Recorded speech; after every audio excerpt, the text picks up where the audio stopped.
The production of this video was made possible by donors to the Orchestration Online Patreon initiative.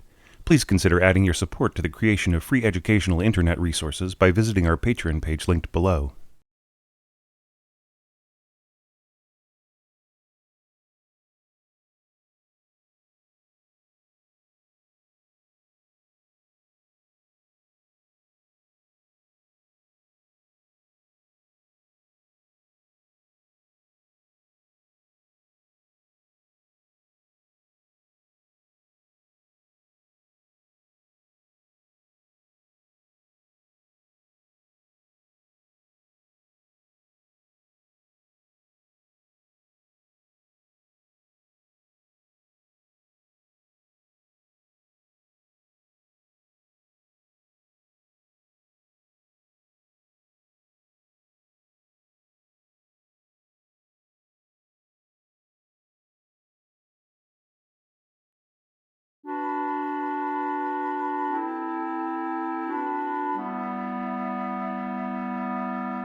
Hey there, this is your orchestration tutor Thomas Goss, and I cannot tell you how excited I am to be getting back into these evaluations for the 2022 Orchestration Challenge, covering the Prelude in G by Vasil Barvinsky, in this orchestration by Magnus.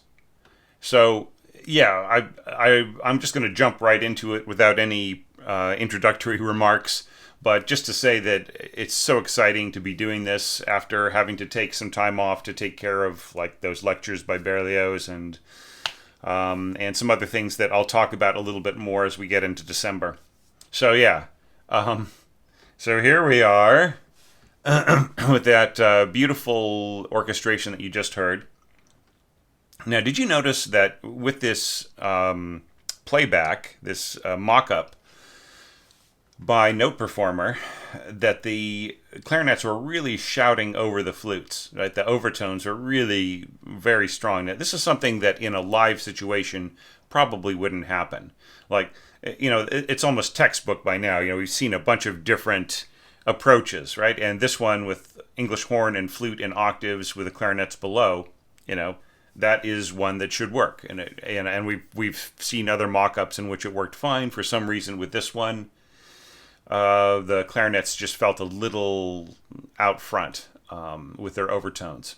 But I think that it would actually work with live players. Now, I've said pretty much everything that I could say, Magnus, about the whole problem of repeated notes under a slur being the result of just copy-pasting the piano-type slurs onto wind and string parts, right? So, I mean, once again, it is possible to have repeated notes under a slur, but it's not just a habit that you should do because you're just dropping phrasing from one kind of instrument to another, okay? So, it would be better for these to be separately articulated notes rather than, you know, assuming, like, what is the player going to do? They may do anything from just a smoothly connected legato all the way to a slight portato or who knows what, right? But you, as the orchestrator, should be the one to make the decision, not the ghost of the leftover piano slurs. And you know, this is a trap a lot of people fell into, and I know a lot of you guys actually watched the the the common scoring errors video and probably just did not even think that that would be an issue, but it is, right? You cannot rely on the piano style slurring to pull you out of your difficulties or to just translate perfectly well. Now, having said that, I really like this sort of phrase against phrase kind of ideas that you've got going on, and but once again, a lot of slurring into the downbeat, into the strong beat. Rather than like there's like who is actually playing, who's actually articulating a note on the downbeat, right? Well, you've got your clarinets here and your English horn there, and a very rare occurrence. All right, so throughout this entire very, very slurred kind of a thing, there are very few players actually playing the downbeat, right? And I mean, there's a time and place for that, but like even with this, like here you have like repeated notes here. Like shouldn't these sounding E's be articulated, right? So just so that the players around them actually feel where the beat begins, right? So that there's a sense of cohesiveness and they're all coming together rather than just all breathing into it. Okay, so as far as like the colors here, I felt that you progressed the texture really nicely, and I really liked the fact that you had nuances in here. I hear you got like two diminuendos in a row, so and then here you kind of correct with piano in some instruments but not in others. So yeah, so just watch out about things like that. At least like when you were working with a mock-up, right? So you gotta have to sort of add something in there that kind of lets the playback system know that you don't intend to go down to triple P and stay there, right? And actually, all the same, it did kind of work out really well on the balance. I like the brightening of the color right in here, right? And then, but like this is really unnecessary, slurring right into this. Right, this should be, da da da da tongue, right?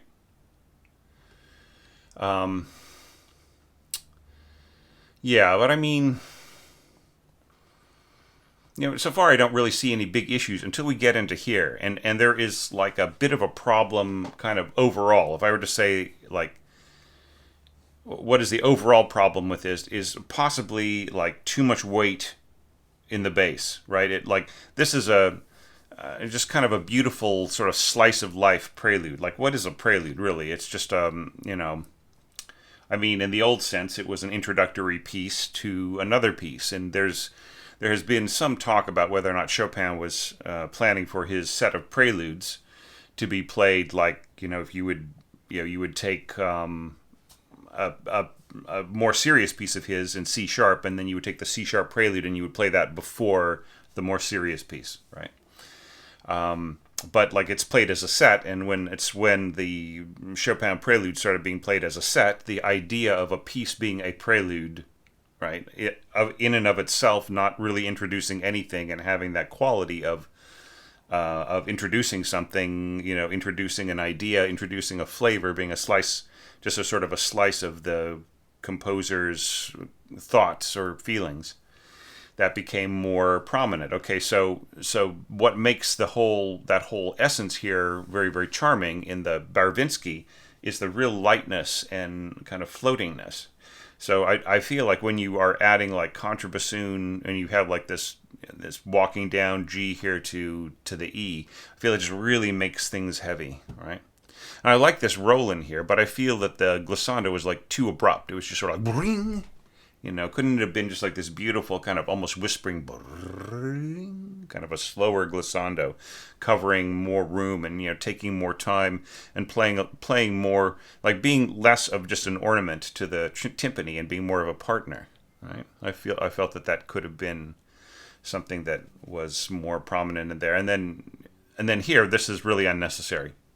The niente diminuendo, because I mean, this would appear to be the exception to the rule, right? With me saying, oh, don't throw in niente unless it's something that you really, really want people to like listen to as an effect. But there, if there is a situation where there would be absolutely no difference between a niente diminuendo and a diminuendo with a triple P at the end, use the triple P. Okay, because even at this is this is more like it's thematic diatonic music of the sort of pre impressionist style, right? And in that case, like I don't think you have transfigured this piece enough to justify using that kind of dynamic effect, right?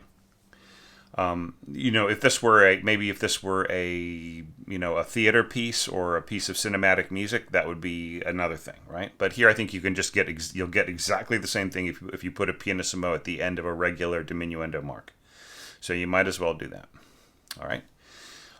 But yeah, just like just overall, it's a fairly thick texture right in here, and then I almost feel like it was a bit of overkill to have both bass clarinet and first bassoon right in here, and then of course then adding second bassoon and contrabassoon. It really made it weighty at the end, whereas the original piano work just like really condenses the focus of the attention of the listener down to smaller and smaller elements, right? So finally it's just four voices right at the end, like playing within like two octaves of each other. Just everything has sort of come together into this kind of middle register sort of a sound, right? So I mean, while it does work, it just feels a little heavy right there. There's the risk, of course, is not just that it whether or not this fits the vision of the composer, but more just that like the kind of grindiness of this lower stuff with a delicate texture above that you really there's beautifully calculated, really nice doublings and stacking of parts and everything else. The danger is that the overtones of this really exposed kind of more grinding kinds of sounds will really like obscure a lot of the beauty that's above, right? So, and I felt that that's what happened in the mock-up. Like it just like as soon as the second the second bassoon came in here, sort of playing on top of the contrabassoon, you have this really exposed minor third right in here, right? And then you went to this octave, right? And it's just really has a devastating effect on everything that's above it. Sorry, I'm going on and on about this, but all right, so I'll go on to the next page. All right, so yeah, so here like we have like another problem in the whole question. Hang on, somebody's trying to DM me right while I'm doing this. Right. Okay. So let's think back to like the original piano version of this. We had the B octave up above the thirds, right? And then we have the D below, right? And that creates this specific harmonic context, right? By enclosing these thirds with octaves around them, it turns into like a B minor chord, right?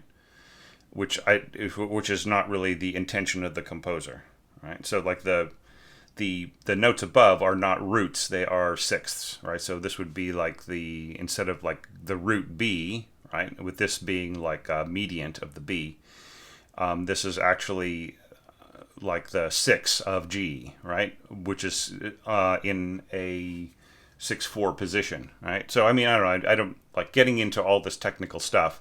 It doesn't really get us anywhere in terms of the orchestration, except to understand that like by having that as a perception of the foundation upon which the harmony is built, then you manage to avoid things getting going too far off, right? And that was the once again I feel that like it's just really has got a lot of weight in the bass, and the thing about it is that like a lot of what you're doing in here I really, really approve of. Like the way that you divided up the left hand into these, the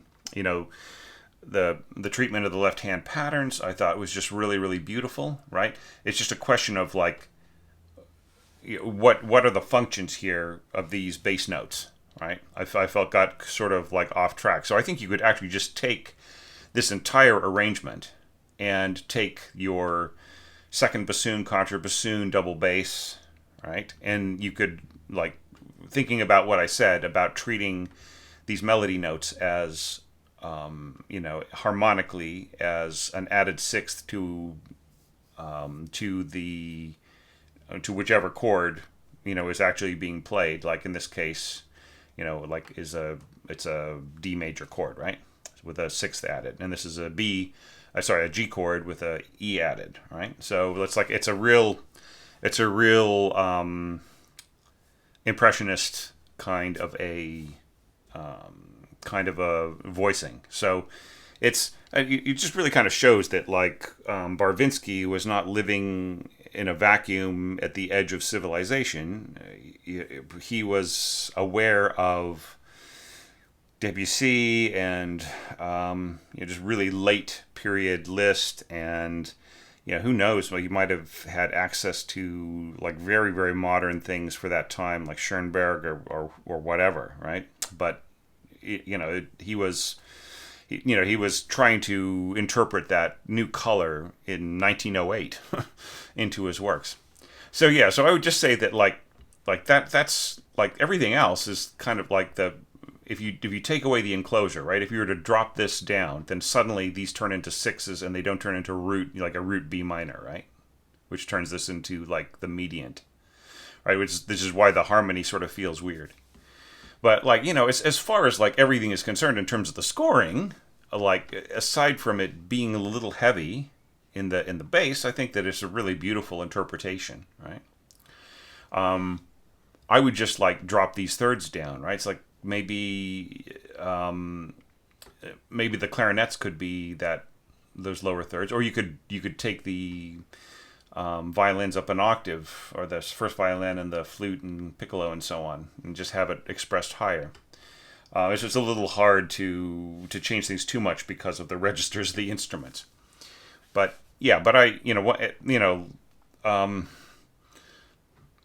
aside from all that, of course, like we've got these really, really long slurs. Like how's the player going to bow this, right? Are they just going to go down,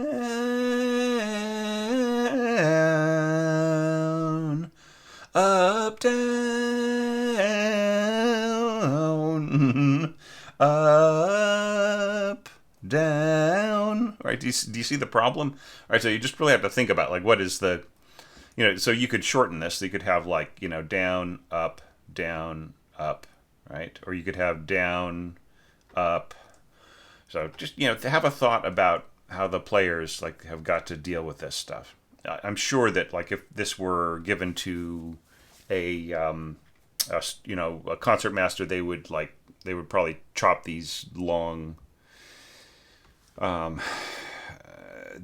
slurs in half, and they might even go like up rather than slurring it. They just like their perception, like they've got taste too. Like this is one of the reasons why the concert master is the substitute conductor, is like they know the piece as well as the conductor does, right? And they know how to make the strings work with everything else that's going on. They're not just looking at the string part and not looking at everything else, or they shouldn't be.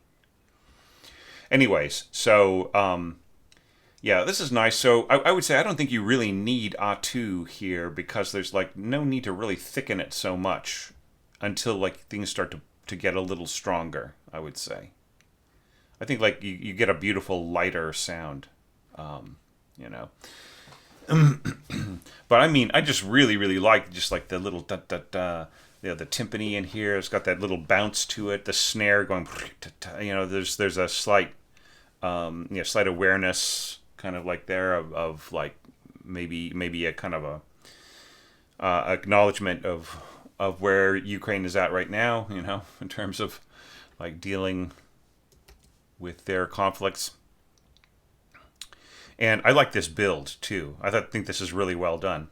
One thing that I sort of had an issue in was like the strength of this, like with the first horn part here. It just gets so loud and so shouty.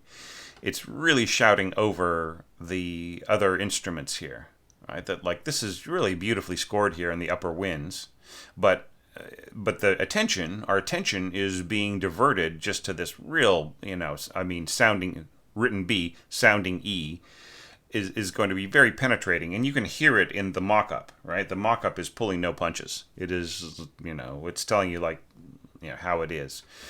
And of course, like, since this is like, you're not scoring the entire piece, right? You are showing me what you can do with a big tutti right here at the end. But probably if you were scoring the entire piece, you might save this up, right, for down the road. So I'm not going to quibble about like whether or not this is proportional to the intentions of the music. I think it's fine. You showing me where you're at with this, but I would just say like seeing as how you've already got the C trumpet on this E, like doubling it with the first horn is probably unnecessary, right? Because what should our attention be focused on? It should be focused on G, right? The melody note of G. Now, right here, Divisi A4, right? I would challenge you to change the way that you perceive these kinds of sections.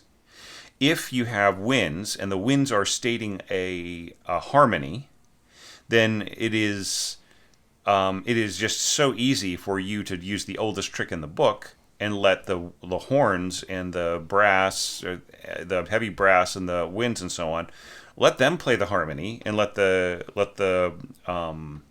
violins continue to play octaves, and it will feel more like the strings are spread out across the harmony, right? But like doing this doesn't really do a whole lot, like Divisi A4, right? Now, if this were all like just winds and strings, maybe, but since you have the brass in there, the brass are just basically going to take over. I mean, we can barely hear the G's in this chord in the violins, anyways, right? Let alone E and B. So and same thing right in here when you have this really powerful like forte trumpets and the same thing here, the same two pitches here in the horns.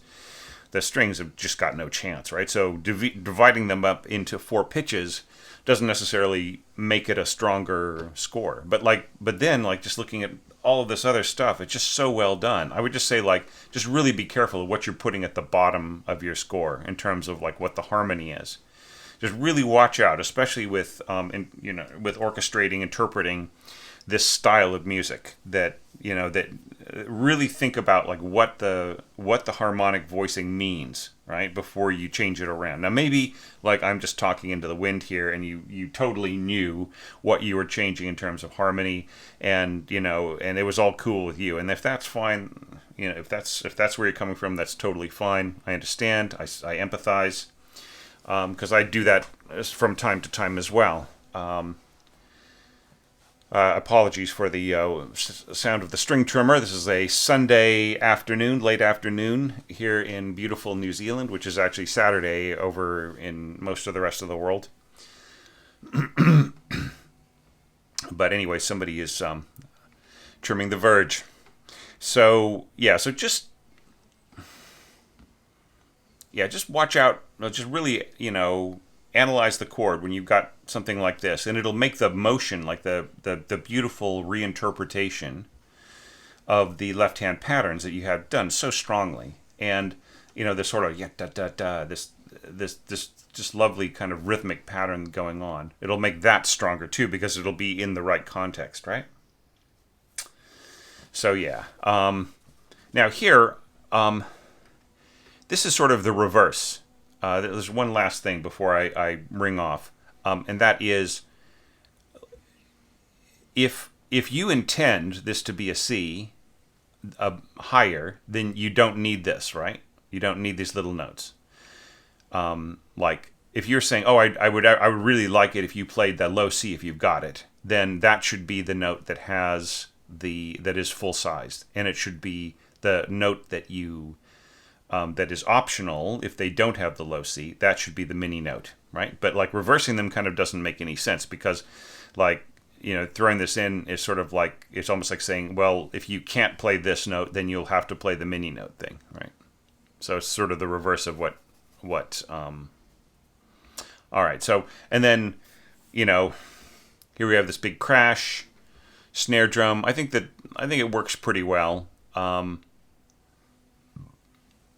I almost feel like the crescendo should start from here, not from here. Because you're going, boom, you're having this roll under the fortissimo. These instruments are going to stay loud, right? So You're barely going to hear any timpani here. So I think that it's better to push from the beginning of the bar. Okay. Alrighty. So yeah, but I mean, other than all those complaints aside, in addition to sort of underpowering your English horn right in here, because like the horns are going to be they're playing the same notes as the horns, and there's just no way to compete, right? If you want to blend here, bring up the volume of your English horn quite a bit, right? Anyways, but all that quibbling aside, all the picking apart aside, it's really great score. I mean, it's so great to see, see these orchestrations, this expression of where somebody is, and where they're going with their music and their orchestration and everything else. It's a really positive, great way to start what is promising to be a really excellent, extraordinary collection of orchestrations for our website subscribers. So stay with me, folks, because the next score is very, very cool. Let's take a look at it now.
Very cool arrangement, Sam. I mean, very poetic at the beginning and then sprightly at the end.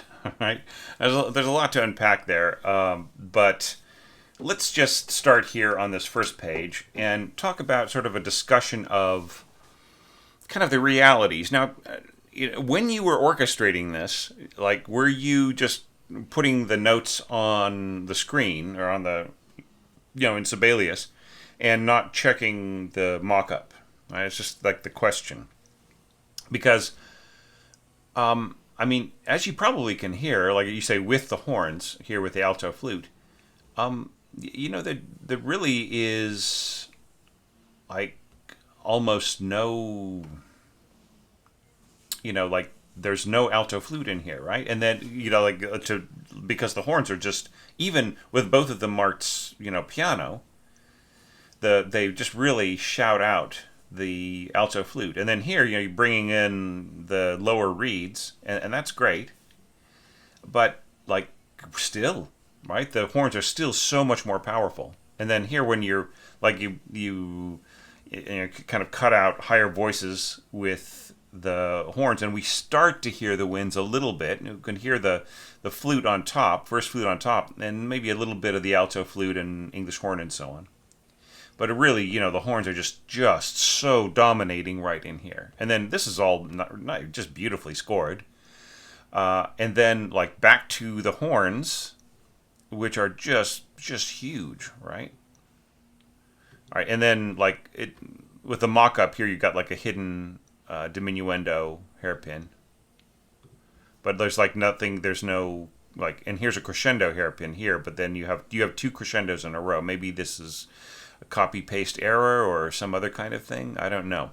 All right. All right, well, I'll talk about that in a minute. But, yeah, just to kind of, like, it just is, it's worrying me a little bit, right? Because, like, I mean, that's one of the ways that you can use Note Performer, just to really make sure, like, is there a balance here? The colors coming through, like, it's sort of telling you in the most brutal, least expressive way possible, but, like, I mean, not as brutal as, like, General MIDI, right? But it is, it still is giving you like a fair idea of how things will balance, right? So and they just really don't here. The horns are just so big. So like you could have something, you could have this totally work just by like cutting out the winds entirely and just leaving it to the horns because that's all you can hear anyways, right? Now, if you really do want a blend here, and you want your winds to play a greater role,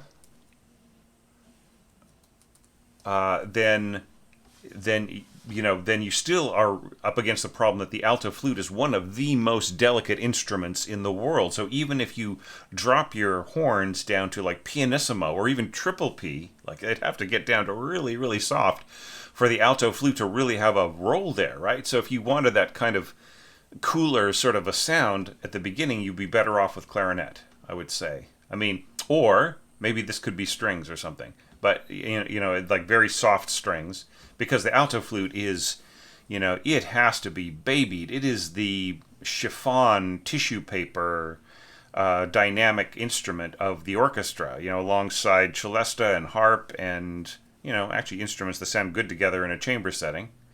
Don't think I haven't used those. Actually, what did I write for? Alto flute, cello, harp, and marimba, not celesta. But anyways, yeah. So look, I just don't think the alto flute is going to work here in terms of balancing with everything else. Yeah, I'm sorry to say. But like just a big rethink if the alto flute is going to play a significant role. So like it doesn't matter to say with horns because it's like, it's like telling a piece of tissue paper it's going to play alongside, a nice, healthy, sturdy ream of stationery, right? Of stationary paper. So it's just really the balance is just like the weight is so heavy in the horns here. But I mean, like you if you're just trying to color the horns interestingly, then you'll get the same effect with the clarinet, right? Just kind of adding to that, and then but you would still have to bring the horns down for these winds to play a significant role. So I would say, pianissimo horns, a different instrument either than alto flute, and it doesn't seem like going through here like it's a cool idea to use alto flute, but in the places where you are putting it is getting swallowed by the other instruments around it. Like, for instance, like the oboe is going to just absorb the sound of the alto flute into it. Like, because right around here, you're right around mezzo forte, right? With the sound. Okay, and that brings up the next thing, okay?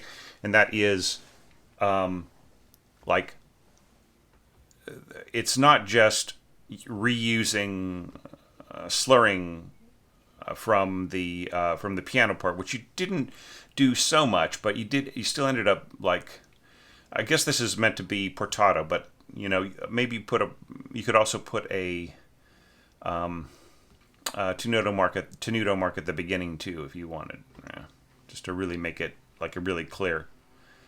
But anyways, all that aside, it's not enough to avoid slurring of piano. It's not enough to avoid piano slurring. Taking that from the piano. It's also important that that you be very careful where you use crescendo. Right here, you got two crescendos in a row, and I'm seeing no destination dynamic. Like the players kind of don't know where they're going. Who's playing what? And then here the horns are playing mezzo piano, and then they go diminuendo. Where did they end up? What was the high point? What did that sound like? Was it mezzo forte? Was it forte? Right? None of these players really know. Right here, we've got one mezzo forte in your bassoons, right? So what if they all had a mezzo forte across all the instruments? Then I would say maybe get rid of one. Choose which one you want, right? Choose which crescendo, and stick with that. And then you have your destination, and then diminuendo. And it's just better to have like hairpins, and then like also to have destination. Like, how soft is this? We don't know, right? Like in a piano piece, you can get away with it because there is one person playing the entire piece, right? But here you have, a dozen people playing these instruments. So they really need more guidance, right? Than just saying crescendo and diminuendo, right? So you just really have got to pay more attention to that. No, now as far as the scoring is concerned, like there's just so much intensity to these octave E's here alongside the other instruments. And I just really don't think you need two horns here on this. So, if there was a way of like maybe like this tie could tie across to like eighth notes, and then the the first and the third could end up on the longer note or something. But just yeah. And then here we've got these, I don't know, like this should all be like just right. This is what should be going on in the second part, right? There's the same thing with the fourth part, right in here, because there's no need for you to like the same thing here. Like this should be a dotted whole note. There's absolutely no need for you to put in like if you had there's no need for you to break it up into two separate durations. If you had, let's say, a diminuendo mark right in here, and it really absolutely had to start in the middle of the bar, then I would say yeah, sure. But you don't, right? In fact, you have your diminuendo starting here, and just as a text, as a text item. So yeah, so just like a little bit of rethinking right in there. And in general, you're not really kind of getting very loud, and I appreciate that. But maybe everything just needs to be softer at the beginning, and then like mezzo forte can really be like a nice warm place to head before you go diminuendo out to what? Piano? Pianissimo? What? So yeah, but certainly the horns need to be way softer to balance with the winds and this kind of delicate scoring, right? So I would say pianissimo, maybe find somebody else rather than an alto flute here. And then here, like, if we're saying piano crescendo to mezzo piano by this point, right in here, then the horn should still be piano or even softer, right? So you just really have to mess around with it. See if you can get a balance to where the horns and the winds are both really nice and clear, okay? I'm sorry about all that buzzing going around of my neighbor realizing that it is Sunday, late Sunday afternoon, and they got to go to work tomorrow, and their grass or the verge around their lawn has been growing, and it's springtime here in New Zealand while it's fall over in the northern hemisphere.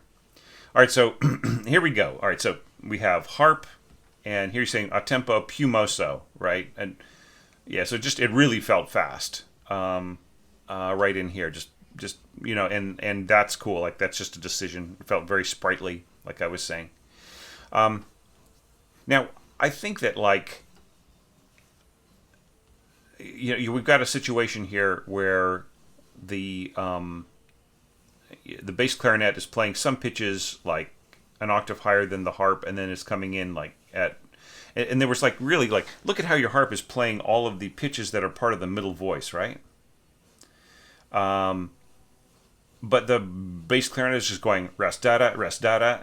Like what if instead of like and the same thing here, like what if instead of having like this sort of kind of sense of interruption, right, to the phrase, what if it was just all one nice smooth phrase? Like you just had one long slur over this, and yeah, you can put in like some tenuto marks in there to sort of bring out those notes. And you just have the same thing happening with your bass clarinet. Maybe like a slur to there, and then a slur to there, and a slur, like just like longer. Like this is really, really good, right?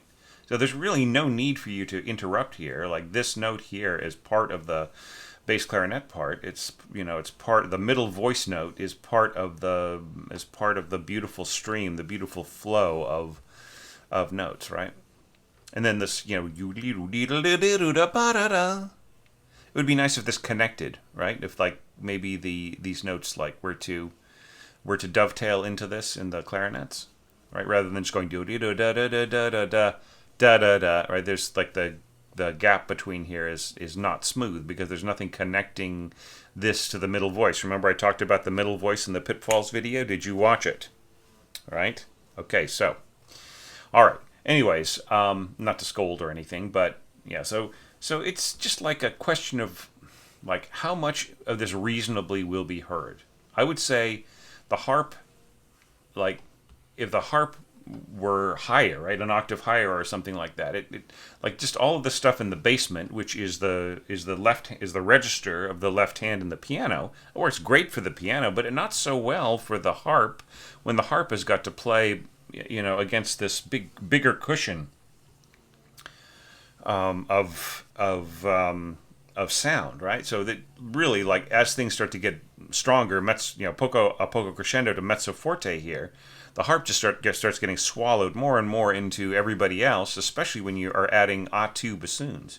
So here you got A2 bassoons, and you've got bass clarinet. So you've got this real, just powerful. It's not going to be the smoothest sound, right? What if the viola and cello part were just played by the violas? Right, like the violas could be playing this divisi. It's not going to hurt them. It's not going to make the part disappear.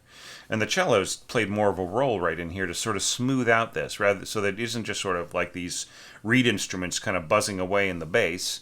But there's something to smooth it out and to like maybe connect the dots to the middle voice better. Right. Now, here we're getting back into just some basic questions of like, what is the key of this piece? What is the what are the chords, right? Because once again, it seems like it seems like you think that this is an E minor chord, right? But it's not, right? It is a G chord with an added sixth. So when you put the E in the bass, it turns everything into E minor. And you might think, well, that's a choice I made, and I just feel it's a kind of a nice darker harmony and so on and so forth. Okay, well, that's all fine, but like, what does it do when you get to here? It's just relentlessly minorish, right? So like, the beauty of the piece for me, anyways, in terms of the harmony, is that like it's got that added sixth, right? When you see the B as an added sixth, and you see the E as an added sixth rather than as a root, then you just have that sense of floating, that sort of that more impressionistic sound, right? So like if you really want to be more impressionistic about it, you really have to look at the chord voicing and it's like, what does it mean? Throwing in this E in the bass here, right, rather than a G, right? So what if you're just to hike everything up, change the context a little bit of the pizzicato going into this, and then end on a G here, right, and a G here, right, and then you can go to minor, then you get that color. Right, and then you're going up here to D, aspirational, reaching to something, but it was just E minor, right? Right. See, that's the trick. By having these E minors happen too early, like this doesn't have the same sense of impact, right? It's all subtleties. Once again, this is a prelude, so like the subtleties have more impact than the more direct statements, right? So, anyways. But, all that aside, I would say, like, if you're just to fix some of the, like, maybe change the register of the harp, like, up an octave, or maybe just change the way the notes flow, and, adjusting that alongside the bass clarinet, change correct the harmony here, and then, like, maybe just turn this into more of a viola thing so that the cellos can help out the winds, then I think that this would really, really scorch. Okay, now this is really cool in here. Once again, we've got alto flute. I feel that there's nothing about this alto flute that wouldn't be improved by just turning it into an English horn part, right? That's my feeling about it. Like, it really is, like, all of the function, what you're asking it to do, everything else, it just really feels like it's, that it would like, because the way that this is written, the way that this is scored, the enclosure of the oboe and everything else, the alto flute is just going to disappear, right? Once again, it's like tissue paper, right? So you just really have to pick your moment. Like, alto flute can be the most stunning, most incredible sound. It can take your breath away, it can rip your heart out, And those moments have almost nothing around them orchestrally, right? Like these big cushy, intense, entangled. I mean, actually, this is a fairly delicate texture the way you've scored it, but it's complex, right? So it doesn't really, like the alto flute doesn't really have a whole lot of, it's very very easy to bury, I have scored right on the edge of functionality with alto flute, so I understand. All right, but all the same, yeah, yeah. So right, poco poco crescendo, hidden crescendo, hairpin. Right, so that all works great. Yeah, but it's missing in the harp. That's why the harp is disappearing. But it's also disappearing because it's getting more and more bass heavy here, and there's just no way. Once you get up to mezzo forte, the harp is gone. Right? You can barely hear the pluck. So I would say like maximize the use of the harp. Maybe have the bass clarinet carry more of what's going on, like in terms of reinterpreting by adding back in those middle voice notes that you took out, so that you don't have like phrases interruptus, right? And then have the harp take like a higher role, like maybe playing the same thing an octave higher or even higher, or just like more kind of gentle, flowing, adding everything all together. So like here, I'm not critiquing your approach. Your approach is great. It's just how do we make it work, right? How do we get this ready for the stands? If I were your copyist slash coach slash mentor slash the guy who worked for the orchestra to make sure that it was going to be a successful production, maybe this is a theatrical thing. If I were your fixer, right? That's what I would. These are some of the suggestions I would be making. But that aside, Sam, I mean, really cool score. I mean, you just had some very poetic and kind of haunting moments to it. So really just so great to take a look at. One thing I would say is just like where'd the horns go? There could have been just like some really soft, distant background pad kind of scoring in here, right? A little, an octave here, a single note there, just would really color, just make this really, really beautiful. So, in the last sort of analysis, I would say, alto flute part is really an English horn part, and that might actually be the same thing here. This could be an English horn part with, if you just really, really back the hell off on your horns. In fact, like since your alto flute part is essentially the same as your first horn part, you just kind of do what you did here. Take away the first horn. Like you have to make a decision. Whatever instrument that you have here as the melody note, it cannot play side by side with the horn at this dynamic and this balance without getting swallowed, right? And even with you bringing this down to pianissimo, it'll still get swallowed, and you can hear that in the mock-up. So maybe pianissimo, cut the first horn part, turn it into an English horn part, right? And then you don't even need the alto flute. And then you can basically rescore some of this, and you don't need the alto flute at all. And if you want to use it, rethink everything and turn this into the melody against like harp and muted strings or something. All right, so that's my advice on this, my feedback on that. It's really, really enjoyable. Once again, just kind of building on what Manus brought to the table. I feel this is just a really great start to this set of evaluations. So let's not wait. Don't go anywhere, everybody. Let's just go take a look at the next score.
Now that is an original take.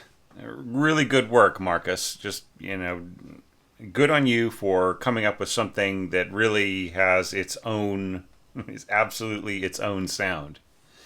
As a recovering violist myself, I totally approve of there being a really big viola solo. And, there are a couple of different ways that you could go about this, that you could have done this. For instance, you could have added a few little frills and spills to your viola part, just like little kind of twitches and so on, because when you think about this, like what is evoked by the sound of a single instrument playing the melody the way that it is, just really kind of like some guy on the street corner with his fiddle or his viola, and in some village somewhere, just kind of playing music.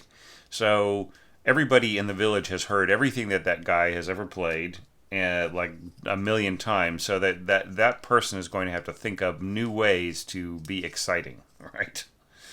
Um, so that's I feel that that's one of the pressures to why certain folk music has just so many ornaments and so many like interesting kind of side turns and added things onto it, to that turns into like the cultural character, right? So I feel that there could have been some of that here, but just keeping it really, really simple is also very cool. So, but just, something to think of, like, how could you make this stronger if this was going to be performed or something like that? That might be a possible thing that you could do. But, like, just for a real solo kind of a thing,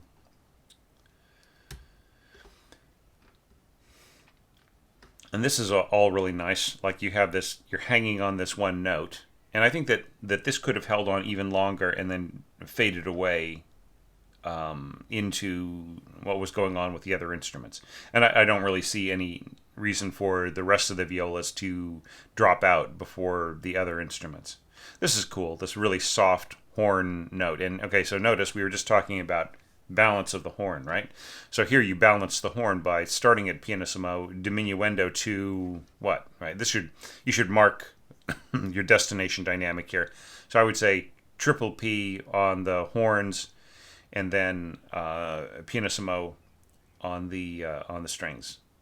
And you could even add a further diminuendo if you wanted to, like maybe off the end of these ties. Now here, I think that like while here you got a lot of repeated notes and so on, so like, and when you get a chance you throw in workable slurs, but here I feel that like rather than single individually articulated notes here, you really could have gone da da da da, so like slur to here, not to there. I think would have worked really nicely. But yeah, and another thing you could have done here too is as well is had you'd have to leave the horn out for this, but you could have also had these like solo players too, right? So it could have been like have maybe another solo viola, or just don't have this part and just have your solo viola continue on, and so on. So like there's just another way of working with this. But once again, I feel that this is all based on folk music. So maybe studying the folk music of Ukraine and listening to what their folk fiddle players do, and transferring some of that over to this exposed line, I think would just really you would be. I know what you're trying to do here with this solo line is just evoke that sense of isolation and loneliness and oneness and all that other kind of stuff, and also like by making it so damn intimate just with one instrument, then you really are kind of forcing everybody to everybody's attention, everybody's focus right down to just a solitary instrument. So yeah, so that is my take on that. Like, see if there are any kind of ornamental styles or any kind of any any kind of folk influences, you can take this sort of folk-like melody and make it even more so, I would say. All right, so now we start to get into some more intense orchestration. I think this is kind of cool. I almost feel like there could be like maybe added articulation here, because like the difference between this note and this note is getting sort of swallowed in the smoother texture of what's going on in the winds, right? So maybe if you started with a staccato, like dun, dun, right, and this could be a staccato and then a tenuto, or just a staccato and then a long note, just a kind of like ba ba. So you really get the sense that there are two separate notes. So you go ba ba pluck pluck pluck, right, and it just doesn't sound like da pluck pluck pluck. It really, really is kind of getting swallowed right in there. But once again, like we have interruption of the phrase, because you are perceiving the left hand part, the left hand staff, the interruptions in the flow of the left hand to actually be the function of the left hand bass. But it is not. It is not, Marcus. Just like I pointed out in the pitfalls video, the bass, the part of the function of the bass on the left hand is to play the middle voice, right? So all of these gaps here are what happened when the middle voice got left out, right? So if you were to fill in these with pitches, even if they're being played by other instruments, you just get this nicer flow, right? Like right here, this is so much stronger than this because you don't have that pluck, pluck, pluck, rest, pluck, pluck, rest, pluck, pluck. Right? It just doesn't feel as natural as this, where you just continue to pluck, right? And this is really cool. Just throwing in this right in here. That's such a neat idea. All right, and then, but like, what is going on with the meat of the piece, right? We've got you haven't stacked an octave here on top of the oboes. You just have decided to go with, with the voicing of the chord without the octave, all right? And then right in here, like, it's okay. Like here you're using low register flute along with oboe. And like these notes are going to be okay, but then when you get down to this E, the flute is really like its color is going to be minimal, have minimal influence on the blending right in here. But that's all right. It's better to leave it in than to leave it out, right? But just don't get into the habit of doing this all the time. Just like I'll just have low flute and low oboe double, and and it'll be a beautiful sound. Well, it'll be a beautiful sound on the middle notes. But the lower you get, the more it's all about the oboe, and the flute is just kind of, is an appendix that could be excised. Okay? So watch out for that. Function of the clarinets is fine, but like they can be interactive with, like the pitches of the pizzicato it is such a different sound that they could be playing middle voice pitches that are part of what the clarinets are doing, right? Okay. All right, and then we have arco strings coming in here, arco violins. Da-da-da-dee. Yeah, and then arco in your violas and cellos.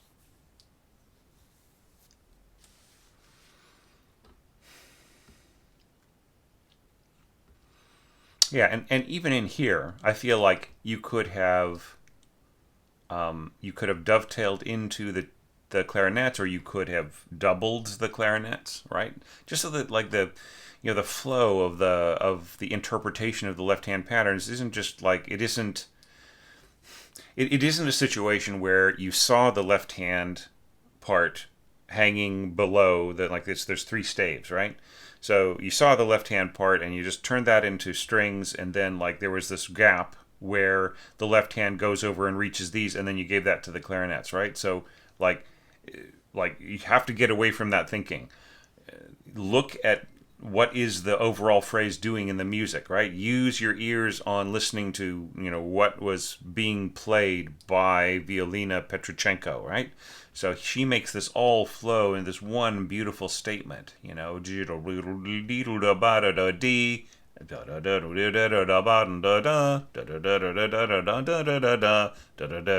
see what I'm saying? This is all one phrase.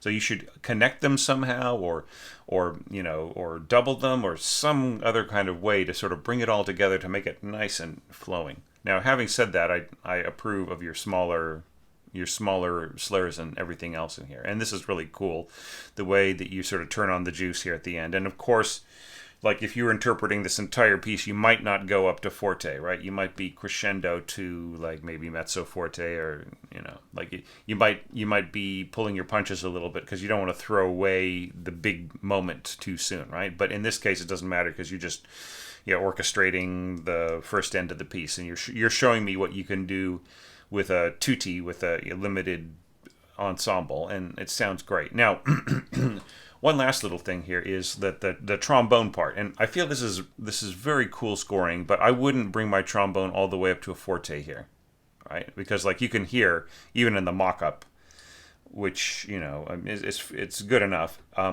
It is starting to get kind of shouty on this G, all right, and it's sort of messing up the character, right? That like here you really are committing to E minor, right? But we have this really, really strong G right in here, and it's it's stronger than the horn, and it's stronger than everything. So I would say don't go above, in a situation like this, don't let your trombone get up to a full forte when you've got winds and strings to balance against it. Before, when you were playing softer, that's not such a big deal. But this part could have also easily been played by another horn player, right? There's nothing about this trombone part that couldn't have also been horn. But I kind of like the way that it sort of blends together with the strings at first and the clarinets, right?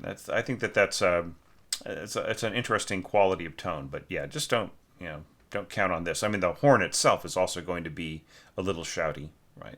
You could bring them both up to like maybe mezzo forte, right? And then here you can push. So yeah, I mean, like there, once again, there were just so many things you could have done with this, made it bigger, added more instruments. But I like the fact, I think it's strong. This is a strong entry because you do more with less, right? You just really, you really find a lot of,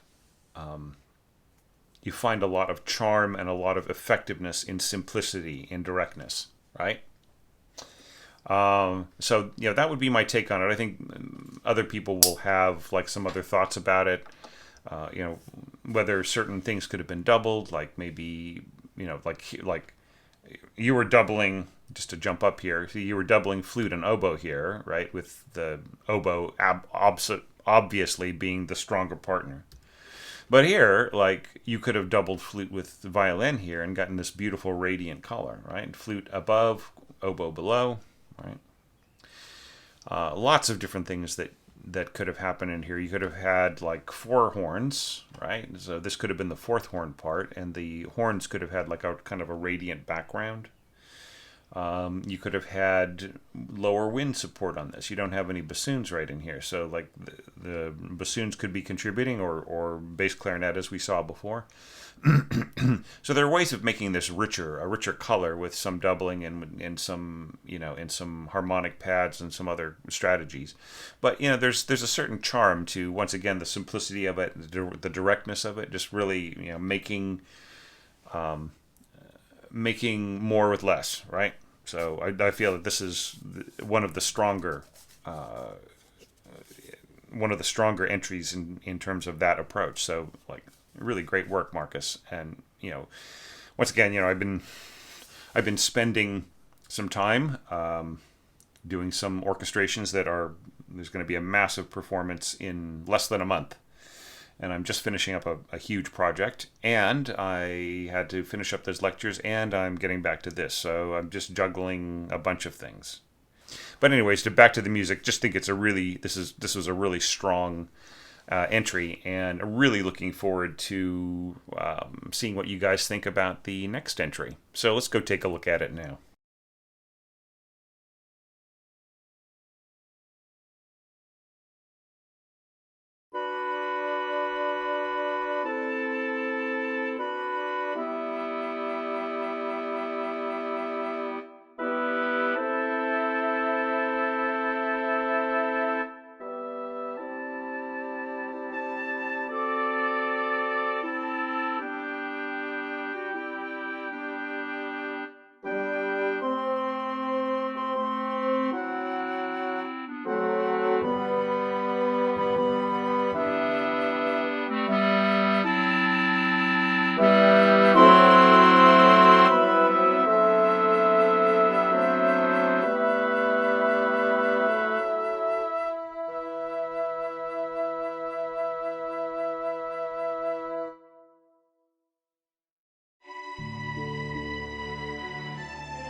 Wait, hold on there, Felix.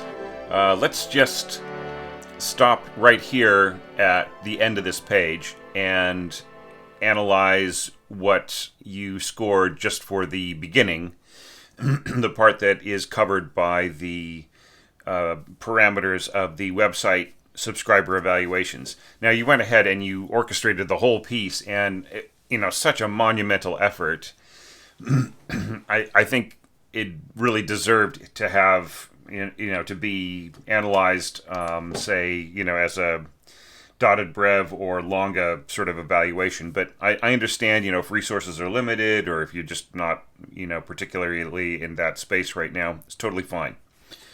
But I would say that if you are in a situation where you're going to be, you really know that I'm going to be looking at these first couple of pages, then you might want to format things a little bit differently. Maybe put this on one page and this on the other. I said 2 pages, but it's like, usually it's 2 frames or 2 screens. Just so that things are a little bit bigger, and a little bit easier to read on the screen for everybody. And that way you can cut out instruments that aren't being used, like bass drum, and you could even have cut out the oboes and English horn right here on the next screen too, just to make things a little bit bigger. So as it is, I'm just going to enlarge this screen now, just to take a look at this side over here, and then we'll just go back to full size when I get to the second half. Okay, so I think just a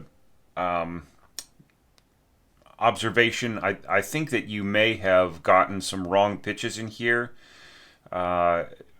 by perhaps scoring things with transposition, right? Like.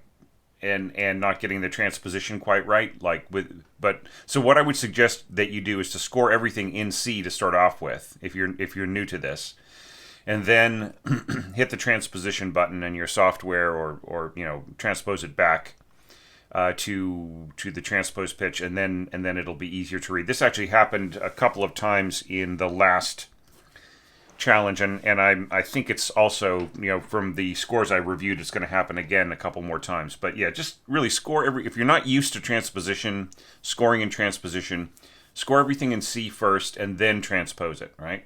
Because otherwise, and always check, like the errors in here are things that you should have just caught by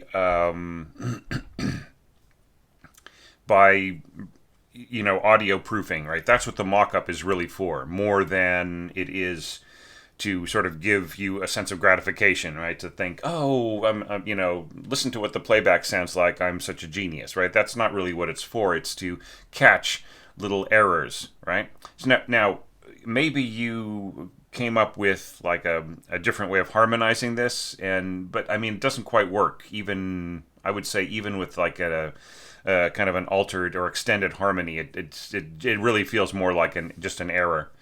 There was somebody who had last year who had scored something, and he made the same mistake, but like it sounded so amazing that I thought that that he was doing some kind of extended harmony experiment, and I just thought it was incredible, But then afterwards, he told me that it was actually like just a mistake, so I felt a little embarrassed about that. But it's still fine. All right, so let's take it from the beginning here. A nice stack here: bassoon, bass clarinet, or excuse me, B flat clarinets, not bass clarinet, and first flute. Now, I want everybody to notice something. People who basically just dropped in the piano style slurring. Did you notice in the mock-up, even though the sounds are a little cruder perhaps than Note Performer, which, by the way, Felix, you should be thinking about getting Note Performer, okay? It's just much, much better than the sound set that you have been using for these mock-ups. But yeah, so did you notice that in the mock-up that this sounded perfectly fine, right? There was absolutely no need for there to be one big slur across it. So we ended up getting a mild emphasis on the downbeat in these bars rather than slurred across, right? See, so like this works perfectly fine. And then having the tenuto on the last beat creates a feeling of connection to the next bar without taking away the emphasis of the articulation on the downbeat, right? So it's a really, really great strategy, Felix. Congratulations. Really, really nice. Now you have like the answering oboes, and this just goes right back to the my stipulations in my criteria, my evaluation criteria. Here we go. Sorry, I didn't have it up on the right screen. Yeah, does the treatment represent some sort of emotional and timbral progression? And I feel that you really do that here. Now, I don't think there's any need for you to drop the oboe down to pianissimo here, or the bassoons. I mean, I understand. You're saying pianissimo meno, right? I think you should just say pianissimo. All right, if that's what you mean. Don't confuse things. Meno, I think I would reserve that for traditionally it's used to indicate an adjustment of the tempo, right? So like when you throw it in, I mean, yeah, you can use it on a dynamic, but it's a little out of place. You could, I would say, like for dynamics, use like più or poco. All right, don't use meno. You'll see it in some things. Like, I noticed that there are some cool Italian phrases, mezzo voce, smorzando. That's all fine. I think I would, and here I would say calmato, not rather than calmo. Okay, calmato, I think is a better way of saying that. All right, so here's the problem. Like you're saying pianissimo here, but then you have your clarinets at the same, or your second clarinet at the same dynamic as before. So now it's out of balance, right? So yeah, I don't really know if you need to bring it down, but I mean it's, what if you were to drop to pianissimo in crescendo to mezzo piano and come back, right? So you'd have a nice like really soft, and then pushing up to more of a flaring kind of but without being too, without really being too intense. Anyhow, and then the way you bring in the flute right in here, and then second oboe and so on, bulking things up with more clarinets.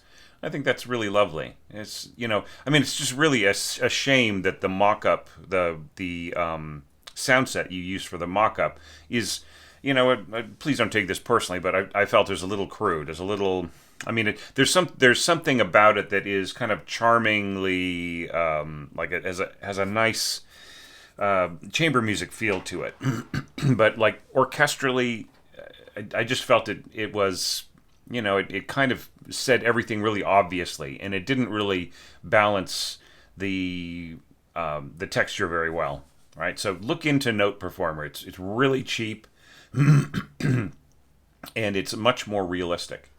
I mean, there are a few things in general I could sort of pick on, like the way that these braces are scored. The little sub brace here, or sub bracket, should be sticking out.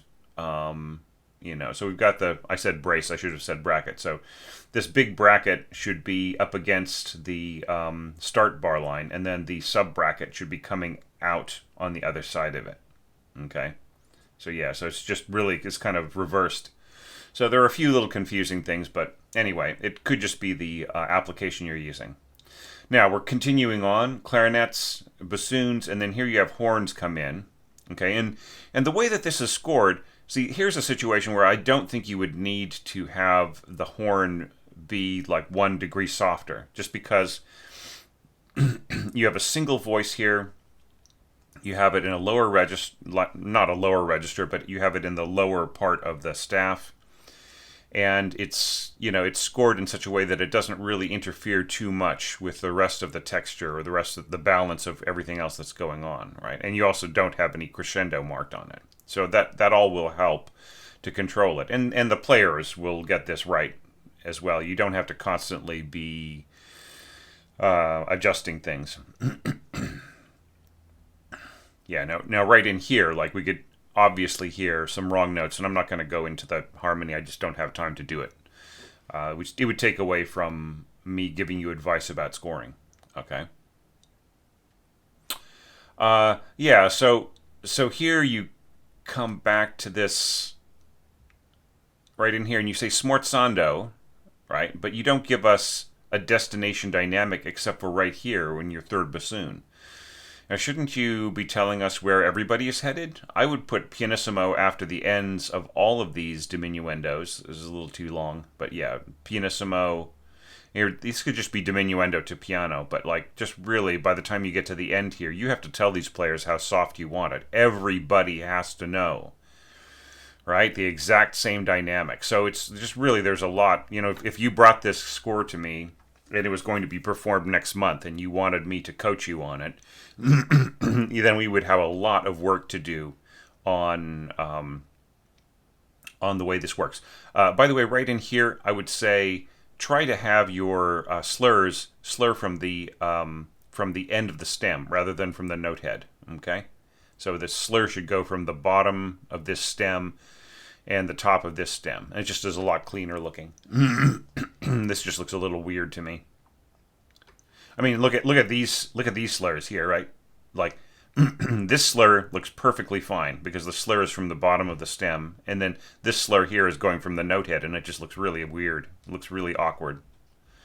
All right, so as far as like the balance here is concerned, I think it's fine. I mean, you really have spread the harmony across, so it isn't too bottom heavy or top heavy. But yeah, I mean, it still is it's a very thick texture, but it does represent an emotional progression. Now, did you notice that you just barely could not even hear timpani down here at this dynamic? You're saying piano possibile, right? And you're saying pianissimo at the same time, right? So, I mean, you might as well just mark it triple P, like piano pianissimo, right? So just like that would be better than what you have written here. It would be basically the same thing in an easier way of saying it. However, I feel that it's too soft. Like you just can't even hear it in the mock-up, and that is a good indication that it's not going to be audible in concert as well. So I would say, just have it be piano, right? But just don't put any crescendo in it or anything. Just same as the horn right in here, and I think it'll sound fine. But everything else said, I mean, I think that this is all fairly nicely done. I didn't see any big holes in the texture. I saw a really nice progression of the texture and of the musical meaning. Great work. Okay, so now let's expand the screen out to full screen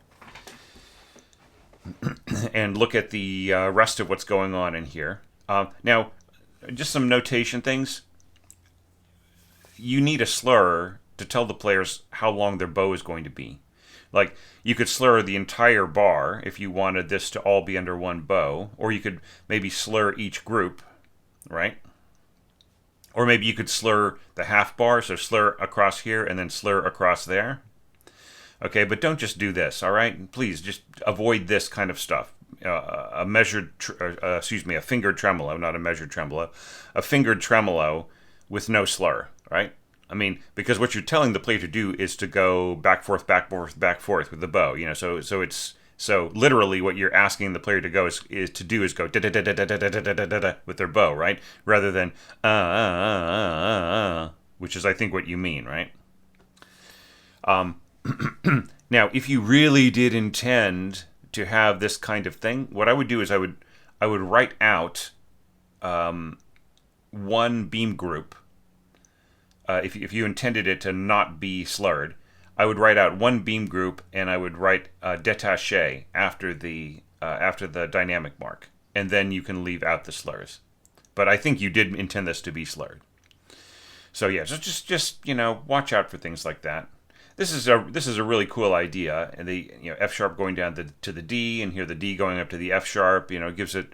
It has a different character. Definitely has a different character than just playing like unmeasured tremolo with this, on a single note with just second violins covering the F sharp and violas covering the D. So it's a neat idea. It'll have a sort of a fluttering kind of a quality, and once again, it's really a shame that your mock-up cannot handle that. Now, this is something I know that that Note Performer is actually pretty good at, fingered tremolos. I've used, I've scored them a lot, and gotten really good feedback from clients who don't know anything about, that is another really, really good use of Note Performer, is using it with, using it for demos to people who are in charge of making sure that your piece ends up getting performed by an orchestra, right? So there is a professional concern about mock-ups sounding good, right? So anyway, but otherwise I don't make them the end all and be all. Okay, so right in here, you are interrupting the phrase, right? And okay, so you fell into a trap, Felix. What you did was you looked at the bottom staff of the piano score, and you saw that there were notes that followed by rests, but you seem to have not watched my pitfalls video where I warned people against this. I warned people that the rests represented where the middle voice came in, and that for a very smooth kind of a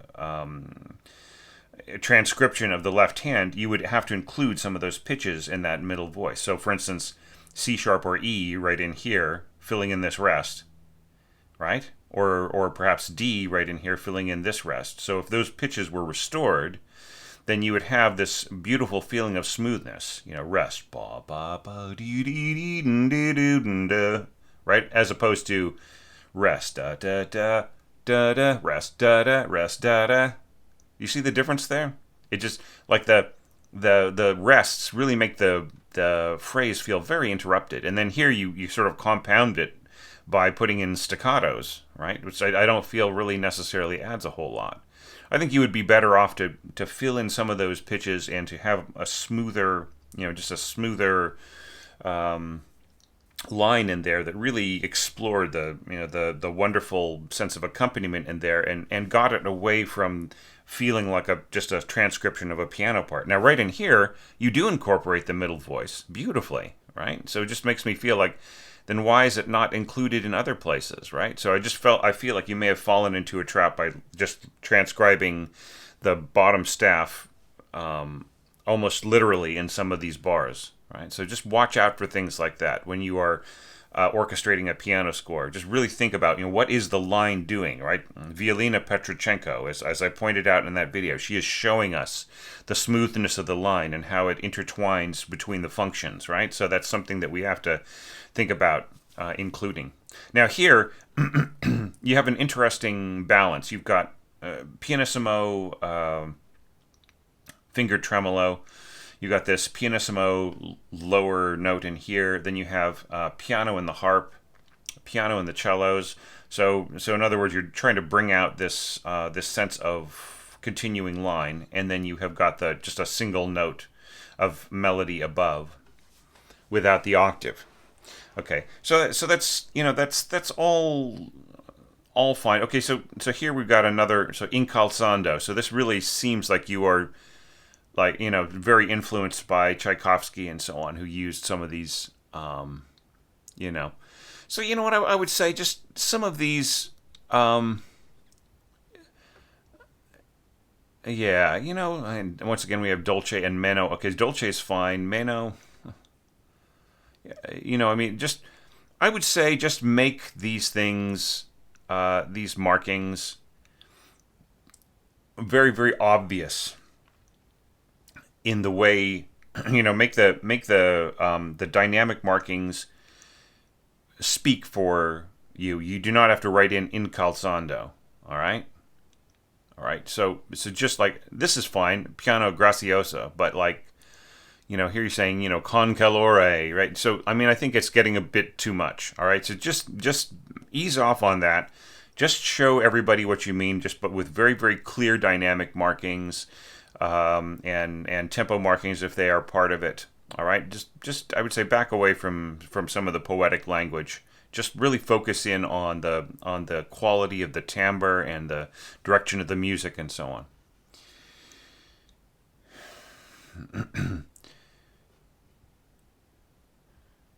Right, so this is kind of interesting. So you have like an echo. Here you're at mezzo piano, da da, and here you're going piano, da da, and then you're suddenly mezzo forte, da da da da. It's the dynamics here are just a little uneven in terms of like they're a little bit blocky, right? Just like the sudden drop is beautiful, but then just the sudden surge with the mezzo forte is just a little strange, right? I don't know if it really fits like this is really beautiful, the way that you've scored these horns, right? The push into, I guess, mezzo forte, and then backing off. See, the flow of the dynamics in your brass parts are a lot clearer than those that are in the string parts. This is very nice, though. I love the way that you bring in the horns to double the cellos in here, and like you've got them sort of down 1 degree of dynamic. Right. So in here you've got a crescendo and then subito piano. You know what? I would put a destination dynamic before you drop, right? So mezzo piano crescendo to whatever you think it should be here. Be careful to not have a situation like this where you have a dynamic hairpin go across rests and then a subito piano after it. Just is meaningless, right? Because there's nothing crescendoing here, right? It just is a copy-paste error. So you should have it end here. I would say have everybody crescendo to about beat 4, okay, rather than crescendo to the end of the bar, because here you've got something going on here on beat 4 in your first violins. So I'd say crescendo to beat 4, give us a dynamic on that 4th beat, and that also brings this to an end, right? You're crescendoing to what, mezzo forte or forte, poco forte, right? I would say crescendo to forte is fine, and then subito piano makes more sense, right? Or maybe crescendo to mezzo forte in these parts, in these lower string parts, and then subito piano crescendo to forte. So that makes more sense, yeah.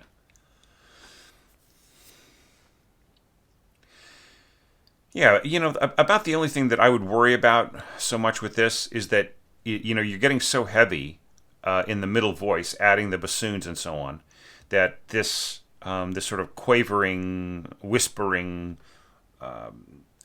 finger tremolo is going to get overwhelmed, right? That's the danger here, really. It's just so this part has got to come out, or you have to change its nature of what it is, right? Because the horns, even at piano, it will speak out very clearly against this background.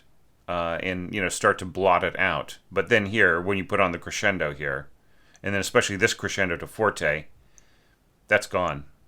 There's nothing left. You can't hear it on the mock-up, and you can't hear it. I can't hear it in my head when I play this back, imagining how an orchestra would do it. I can just see that this would get obliterated by the weight of the brass right in here. But this is really nice. The way the clarinets are picking up the patterns that are happening in the other parts, right? So look at the smoothness of this line. So what is the purpose of having these lower strings interrupted in their phrasing? I don't understand it. Well, why should you do that, right? And if you're going to have this line that connects to the middle voice, then you could easily end with an overlapping pitch. Right? Take it all the way up to, say, a C sharp or an E, on an eighth note and then drop out, and then have the bassoons take the rest of it, right? So I just think that there are ways of making the flow a little bit more cohesive. But I really recommend, Felix, that you just really watch a lot of these videos and think about some of the other pointers that I brought up in other scores. This is all very cool. I like the idea of just using very soft notes here in the trombones, and this is very charming, the little glockenspiel note. You could actually bring these up an octave, I think, without hurting anything. Alrighty, so yeah, very, very cool score. Really enjoyed it, and once again, you put so much work into it that if you're going to do this again in the future and just really put that much effort, I'm happy to take a look at it. If you want to join Patreon and support it like a level where I can look at your entire effort, because it really really deserves it. So great work. All right, we are really getting through these evaluations. I mean, they're really fascinating to me, and I've been feeling a lot of momentum. So let's just take that momentum and apply it to the next score.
What a wonderfully sensitive score, Isla. And there were a lot of things you were trying to do in here that you kind of don't need to do. But I understand the motive behind them, right? And the just the attention to detail. And I think it really is a wonderful effort. Okay, so I'm going to have a lot of things to say about how you could improve or maybe maximize the approach that you've taken here, right? So the feedback that I'm going to give you isn't really even a critique. Like it's not saying like you didn't do this right or whatever. It's going to be more geared around like how can we make what you planned in your head even better, right? Okay. So the first thing is I'm wondering whether or not you watched my my recommended video titled 12 Common Scoring Errors. Now, I'm beginning to think that you did not, because one of the very, very big, important points that I made in that video was to never, ever use the term A1, right? So what does A2 mean, or A2, right? Or A2, if it's French. All right, so what does it mean? It means to use both players, right? We have two oboes, so we're using two players. Okay, that's fine. But what does A1 mean? We'll just use one player. Well, which player? Well, I'm not going to tell you. I'm just going to tell you to see. Do you see the problem here? It's just sort of like saying, like having two people who work for you. Literally, these oboists are working for you, and saying, "Look, I just need one player here," right? And then like the oboists will look at each other like, "Well, which one of us do you need?" Well, I don't know. It doesn't really say in the score, so right. Do you see the problem there? So saying A1, and then you're creating an additional problem, because like somebody might think, well, Well, if you mean by A1, you mean like, I mean to use the first player, right? So obviously, like if I say using just one, with one, right? Okay, so I mean with oboist one. So does this mean you just intend them to use with oboist two? Right? Do you see how it's compounding the confusion? So never, never, everybody out there, so repeat after me if you didn't know this already. Do not ever use A1 in your score, ever, ever. Okay? So I think what you meant to say here, Isla, was this. Right? Right? You're just using player number one, right? That's all that was intended, right? So really, really, like, I desperately want you to be involved in the next three orchestration challenges, Isla. I mean, seriously, the work they put into this, wonderful imagination, great approach. Okay, so like if I give you a list of things to watch and a list of like a checklist, I'm going to have a checklist next time.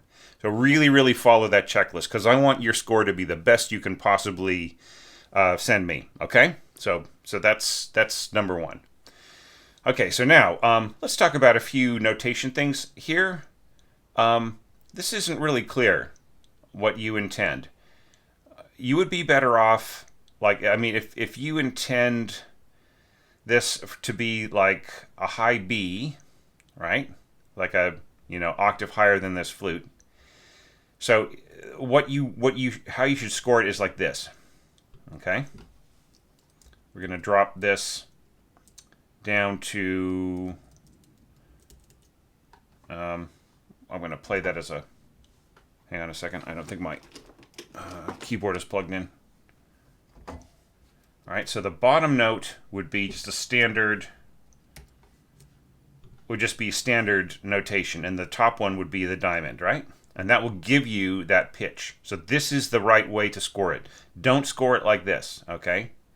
I mean, there are some Ravel scores and so on that have scoring like this, and the players could figure out what you mean, but really don't. It's a very non-standard way of doing it in terms of an orchestral score. So please, just use this approach, right? Use the standard artificial harmonic approach, right? And then here, this could just be played as, see, how I would score this would be, hang on. All right. I would ask for this because this will be a harmonic off of the open E string, right? So that would be a natural harmonic. Whereas these ones, I mean, there might be ways of getting some of these, like this. This A here could be played as an artificial harmonic, but it would still be notated the same way, like a natural harmonic on the open A string, right? But it would still be notated this exact same way, right? Yeah. So please avoid just the diamond head kind of expression of what those things are, right? So like the full thing should look like this. Let's bring this down. Tell them that they're fourths. Grab the bottom one. Shift Option 0, and then you get, so this is what it should look like. Okay. And you could even slur these, right? See how you got the violas slurred?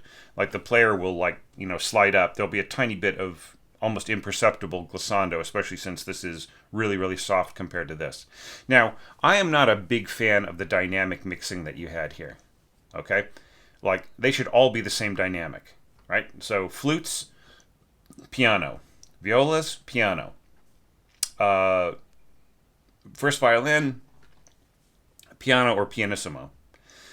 Just try, mess around with this and just think about the balance that I talked about here. And then this could also be piano, right? or maybe pianissimo. So like, but try not to have three different dynamics unless there's a really, really good reason, right? Like sometimes you might have a situation where you've got horns and strings, and you want the horns to be a little softer than the strings, but you also have harp, and the harp needs to be a little bit louder than the strings. So that would be a situation where, yeah, maybe you could use three different dynamic levels for three different sections of the orchestra. But otherwise, just really try to avoid that. You should be scoring to the dynamic, right? The natural projection of the instruments should just basically be a dynamic that all the instruments can play at the same time, except I would say like horns or heavy brass. You know, if you have, especially like getting really loud, you know, there will be some adjustments that you'll need to make. All right. So this is really beautiful right in here, the way that you have got your second flute playing in its first octave, right? Now, the minute that you add second oboe playing the same exact notes is the minute that the second flute becomes next to useless, right? Now, this is something else that I've covered in many of my lectures, in many of these orchestration challenge evaluations. And you know, seeing you submit a score that is this strong makes me doubly worried that you have not absorbed some of those lessons, some of those lectures, some of those things, right? So I really want you to go back over and watch this. This is a pitfall that happens a lot. And I don't want you to be making, you're too good. You're too good of an orchestrator, of a burgeoning talent for to make this kind of error. All right? And that is like, you know, the more you pile on the texture, the more dense it's going to get, the more strings that are involved. You know, the more you have doubling on that line, the more useless that lower flute becomes. Because flute in its first octave, like right in here, it's beautifully framed, just gorgeous. That the breathiness and that wonderful subtlety of color is going to come through so incredibly well, right? But the minute you double it up with these other instruments, and any pitch in the first octave in this way, is the minute that it just really becomes like just a little tiny bit of thickening, and you know, really kind of not even, you know, not powerful, not noteworthy, not really having much to do. Now, you are keeping things very soft in here, and that's really, you know, that is to be recommended. And I think like you could still get a little bit of use out of this second flute part right in here. I'm exaggerating a little bit about its uselessness, but I still feel that it just is not. It is really not contributing very much at all. Like if you want a beautiful blended tone on this lower pitch in the winds, the person for the job is one of your clarinet players, right? Or if you had an English horn player, you know, or if, you know, or even bass clarinet, right? Bass clarinet could play this in a beautiful combination with your second oboe, and it would fool the ear into thinking that it was a flute part.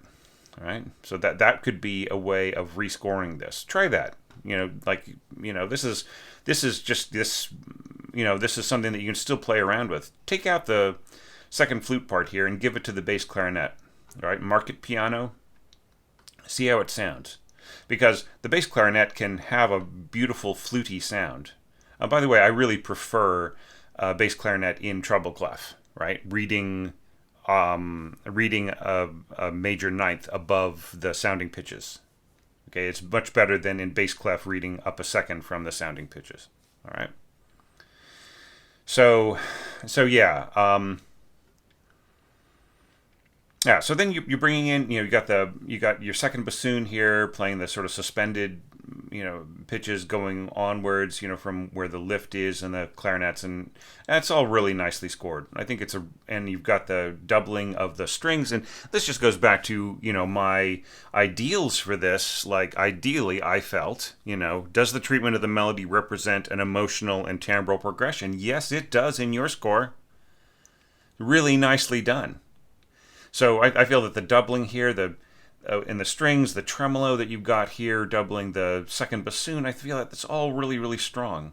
It may be, you know, for my tastes, the doubling that you had in the cello pizzicato here, you know, is a little bit too much for me. But, you know, if it fits your conception, then that's great. I might just like leave out,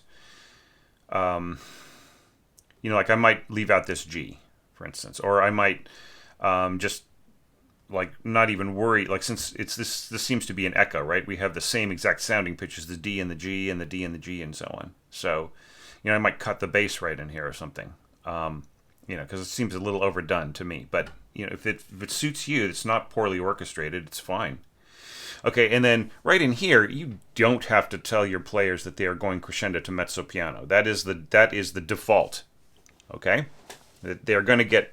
I mean, you could say, yeah, maybe the piano will be sort of a nuance and what, but I mean, there's not enough of a dynamic change to drop in mezzo piano here, right? Unless you have a sort of like, if your school of thought is that the middle of a crescendo from piano and back is not mezzo piano, it's just a tiny fluctuation, right?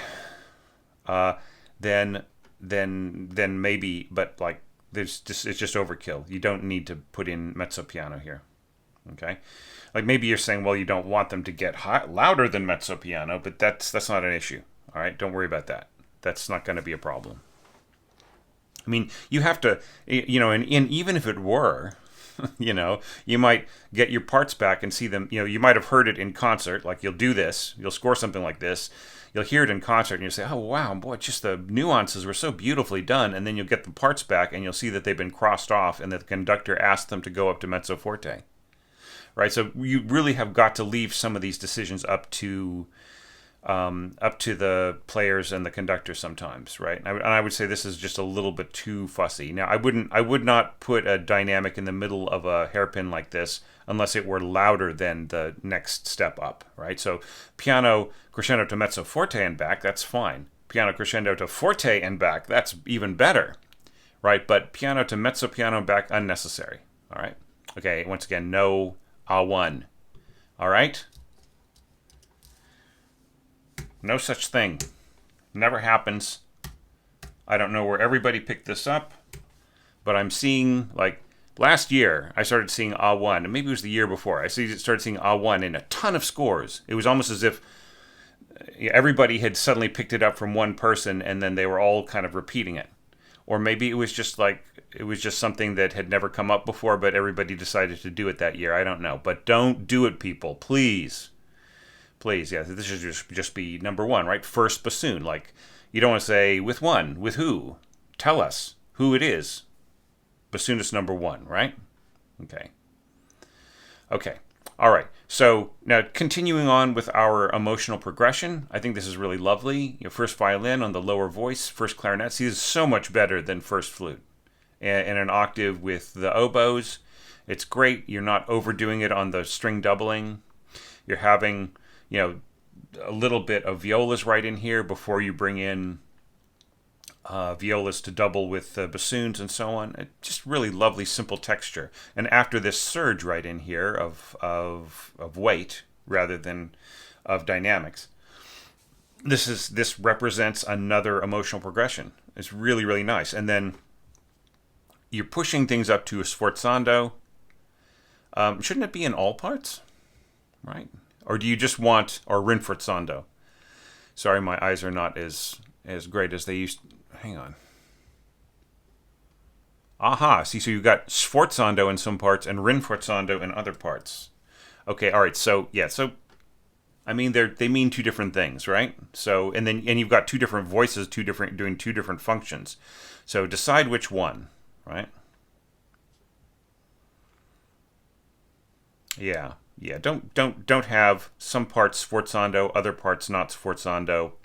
But I mean, like, if you just meant a sforzando or a rinforzando on the dotted whole note, but not on the other parts, as it seems here in the strings, then you have to have them separately marked, right? So you would have, this is all fine because it's just a single voice. But here where you have two voices in one staff, you would put the rinforzando or the sforzando above, and then diminuendo, and then just a hairpin below, right? Yeah, so just, and then what's the dynamic, right? Why are we going diminuendo across the downbeat, right? Shouldn't it end with a downbeat? And you should give everybody a destination dynamic here, right? So I guess I'm assuming it's pianissimo, right? So just have your hairpin end here and put in the pianissimo here, right? I mean, this is so much cleaner. And then if you want, well, I want it to continue on and dying away, I don't know. I mean, I guess you could do this. You could have your pianissimo way out here, but I mean, I just think it's just a lot messier. Anyway, but yeah, really cool first screen.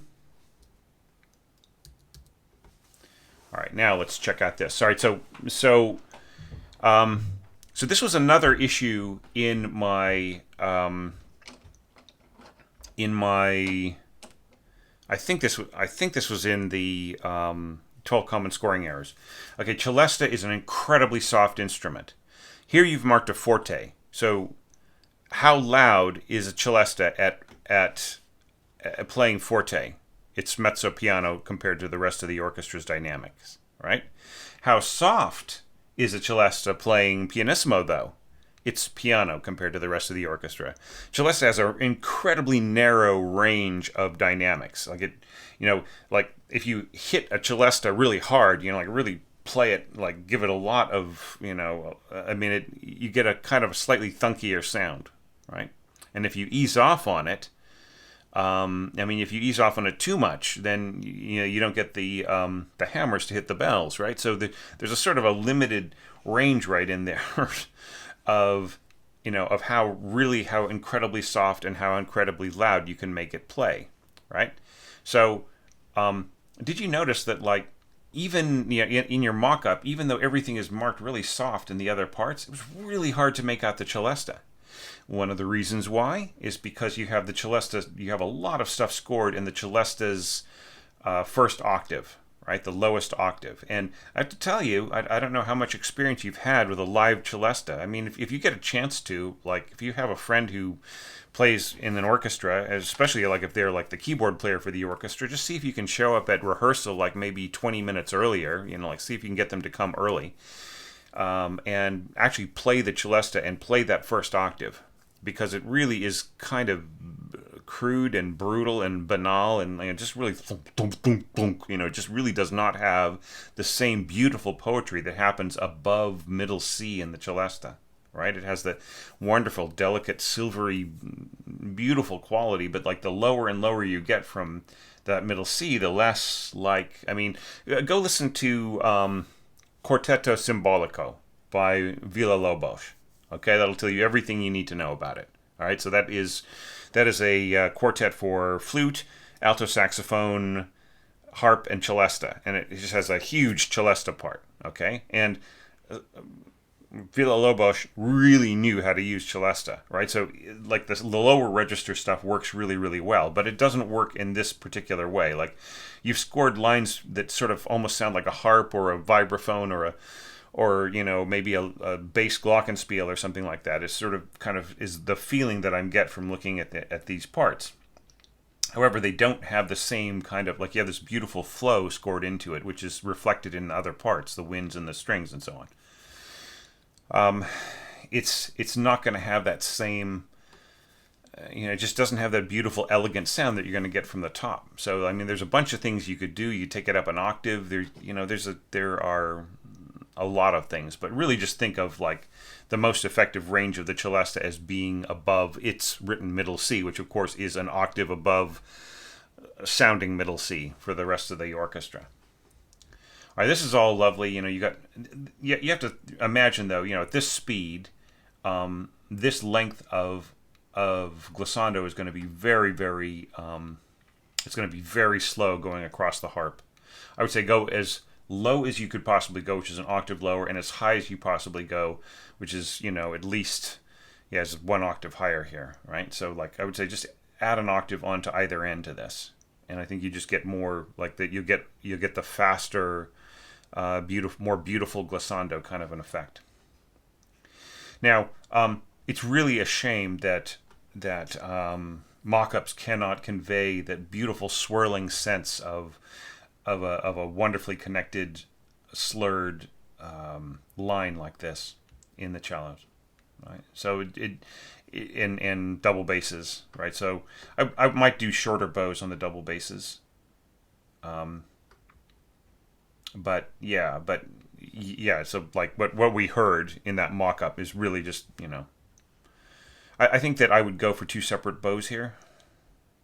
Okay, just like slur up to here, and then when you changing down, like the fingering drops down a third is the perfect time to do this. And then I would have this as a separate bow on this jumping down to a low note. Okay, and you might also want to do that here with this this bass clarinet part, like rather than like slur all the way down, like right in here. Yeah, some things can't go under one breath. So once again, no such thing as A1. Okay, that's player number one. Same thing here, same thing there. Fix it all. See if you can get it performed. But yeah, just such a cool score. Don't take my critiques too devastatingly. Okay, they're not intended to be mean. I really admire what you're doing here. Okay, so let's talk a little bit about the harmony, the intention of the harmony here. All right, Isla. So like you've got a D in the bass, okay, and you've got the B octaves, and you have got D thirds, right? So, and you've got an A, right, coming up in the next chord. Okay, so what is the harmony here? It isn't B minor. And when you do something like this, like when you insert the F thirds, or sorry, the D thirds, which are supposed to be below the B octave rather than in between the B octave, the two Bs and the B octave. When you put it in, you turn it into a basically a kind of a root B minor chord, right? Which makes the D down here, like it kind of turns the harmony into a sort of a 6/3 chord, right? Okay, but that's not what the B is. The B is not a tonic, right? The B is the 6 of a D major chord, right? So that is a real impressionist kind of harmony approach, right? It is an added sixth, so it's a sixth in the harmony. So you've got the D thirds and the D in the bass, so that means it's a D major chord, right? Even though we don't have an A in there, that's why I was saying. Well, if you look at the head, you see the A there, right? It gives it the context that it's a D major chord with the B not being a root. It's just it's a melodic note that's one step higher than the dominant pitch of the harmony, right? Okay, so I'm just seeing it in a lot of entries that it was perceived that the B meant that this was a B minor chord, right? And it sort of throws off the harmonic emphasis when the thirds are inserted into the middle, right? So you might want to rethink that. But I mean, it really is like just the whole idea of the running up, and the way you sort of change it around in different instruments and so on, bass clarinet, bassoon, and so on. Double basses jumping in sometimes, pushing higher. I think that's a really cool idea. And of course, like then you've got the really beautiful Ravel-like figuration right in here in your upper winds. Notice that you really push your second flute, all the way down to E here, E and F sharp and so on. And it I mean, you could score that. It's not really going to do anything, though, until about right here. Like right in here, like once you start getting B and above, then it's much more of a useful kind of a sound, right? And then here, like, you have A2 oboes, but you're still forcing your second flute way down into the basement. This could be A2 flutes, and you could have this being played by oboes, and then it would be a beautiful balance with the clarinets, right?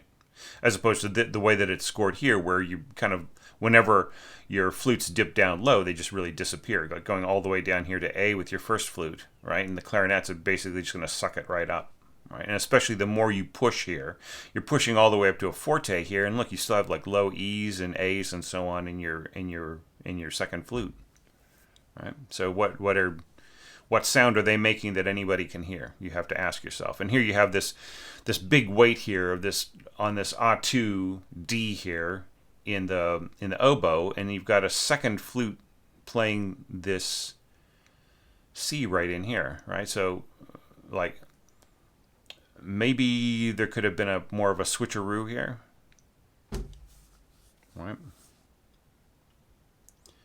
Here you've got D thirds playing against that C in your in the flute, second flute, and you've got C trumpets playing this D triad. So this pitch just basically it's just blown out of the water, right? So I think reconfiguring the way that some of this works might be better. Okay, and just really watch out about scoring the underpowered second flute going into big, massive tutis like this. Now, there's another issue here, and that is here you got mute and then open on your trumpets, and this is doable because like the players, and same thing with the trombone,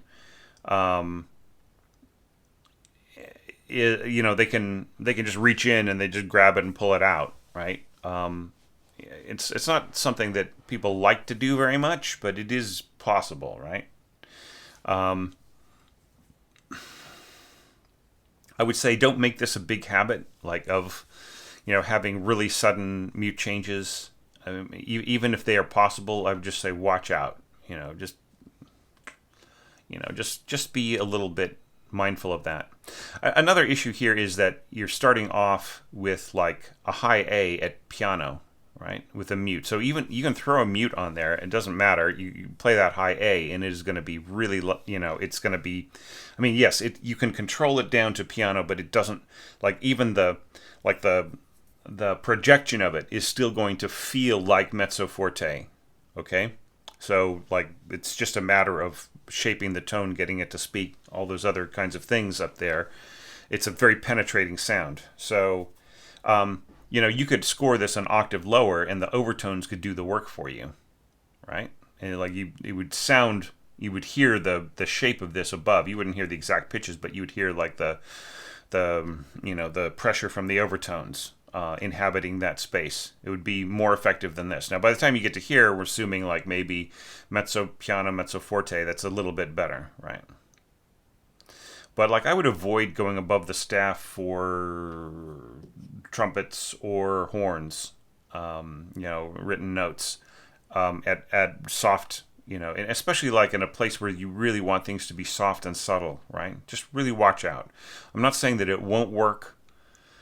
I'm just saying that you're not going to get what you expect, okay? And this is definitely one of those places where the mock-up doesn't really tell you the whole truth, and it doesn't really play what it will sound like, really, and also like the burden on, like, especially horn players playing a really high note softly, right? It just it's really not the funnest thing to do, right? So I just feel you're working against the natural qualities of the stronger, more beautiful qualities of muted trumpet here, right? So just maybe rethink this. But having said that, it is doable, but it just isn't. It's going to be different than what the mock-up is telling you. All right. Yeah, this is cool right in here. The horns and the bassoons. Yeah, and things sort of fizzle off here, so I'm not going to comment on this too much. But this is really nice. I love the idea of like taking the octaves here. We've got our as things progress, it just becomes more of a solid octave in all three string parts. And, this is a situation where you could also have had your second violin doubling the violas, and you would still just get a really nice sound out of all the strings. It doesn't always have to be like both violin groups on the top of the octave and the violas on the bottom, right? Because then it's like very weak on the bottom octave. You could have had this as octaves divisi, like just drop this to an octave, so like half the seconds are doubling the firsts and half of them are doubling the violas. Or you could have just had all of the seconds doubling the violas and the firsts on top. And the first violins are so loud anyways compared to the seconds and the violas that it sort of balances, right? And then the overtones of the seconds and the violas push into the firsts, So, there's just a bunch of different ways of dealing with this. So, yeah. But anyways, those are there's so many other cool touches, the timpani rolls and the bass trombone and so on. I think it's a really cool score. I'm just going to finish off once again. I'm hoping that you will, along with everybody else on this video, I'm hoping that you will consider sticking around and participating in the next three orchestration challenges. The next one is going to be a completely different direction, different composer, different style, different everything, different period, different sensibilities. And you may choose to interpret those in a modern way or in a way of the period of the composer. And there will be a selection of a couple different things that you could do in a major way. And then following that, we're going to look at the early work of a composer that is so unexpected and so different from what you might be expecting, and it will have some very amazing challenges in it, and I think will spur a lot of our orchestrators on to greater works. And then our 10th anniversary in 3 years is going to be just a orchestration extravaganza of many different choices of different things, different pieces, different options. Okay. So please stick around for that. I really loved what you did here, but as you could hear, like there were a bunch of little ways that you could adjust things, tweak things, and make get closer to the conception in a strong way. And just some maybe little things that you might not have known is don't use A1, and please watch all the materials, watch my list of recommended things, okay? Because they're really going to make your scoring strong, I think. And you just really see a lot of difference, a lot of change. And if you're working, say, like with a semi-pro or regional or student orchestra, you'll get way better results. Or who knows, maybe you're a pro already and I'm just misinterpreting this whole thing, and you're just nodding your head and saying, well, you shut up, Thomas, I know what I did right or wrong. So in that case, apologies, but I think that I think that there's a great talent here, like along with everybody else in this video, just that really needs to be encouraged, and you should grow with it and continue turning out works that really have a beautiful imagination to them. All right, so awesome. So that just leaves one more evaluation to go in this collection. And let's check it out, because that is also an awesome score.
Great work, Chun-Hei. Really, really nice score. Now I'm going to be proposing some things that you could have done in some situations to get more musical meaning out of the material. But that doesn't mean that I think that your score isn't, it's no reflection on your competence or anything like that. That I'm making those particular suggestions or giving you that feedback, all right? So, for instance, like looking at the beginning here, if you looked at the criteria that I have at the beginning of this video, you'll see that one of them is, you know, does the treatment of the melody over this passage represent an emotional and timbral progression? Well, the thing about it is that, like, while this is all nicely scored, and it's got some interesting stuff, which I'll talk about in a minute, the thing about it is that it doesn't really change a whole lot, right? It's like the approach is sound, right? Like you are scoring it in a way that is more or less effective, okay?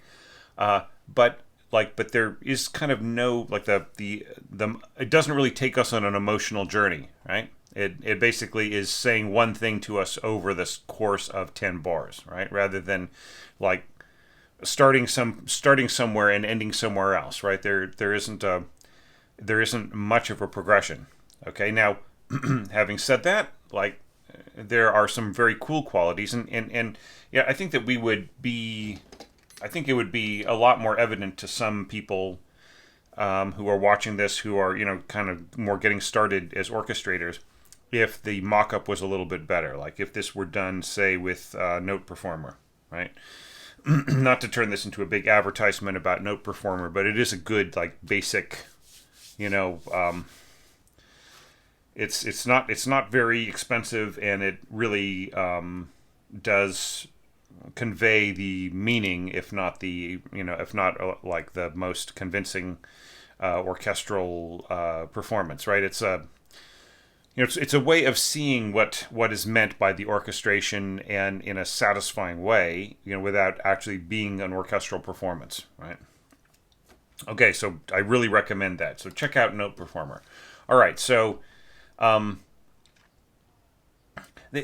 thing that occurs to me is, in looking at this, is that there is so little weight on the actual melody here. Now here you have this marked as solo, like oboe solo.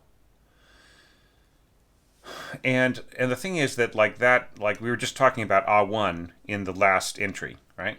Okay, so there is no A1, and if you're gonna have two oboes and you're gonna tell us solo, it's almost the same problem, right? Like, who's playing the solo? Right? Is the first oboe player, the second oboe? I mean, we assume the first oboe player, but you should really mark this like number 1 period space solo. Okay, that is the way to tell us who is playing and that they're playing a solo.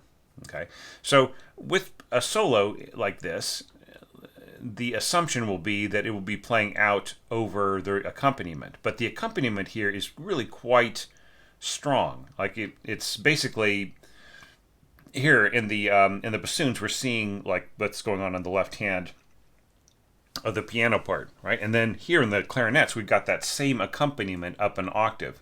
So we have twice the accompaniment and half the melody, right? So the original melody was in octaves, right? So we've taken away that octave.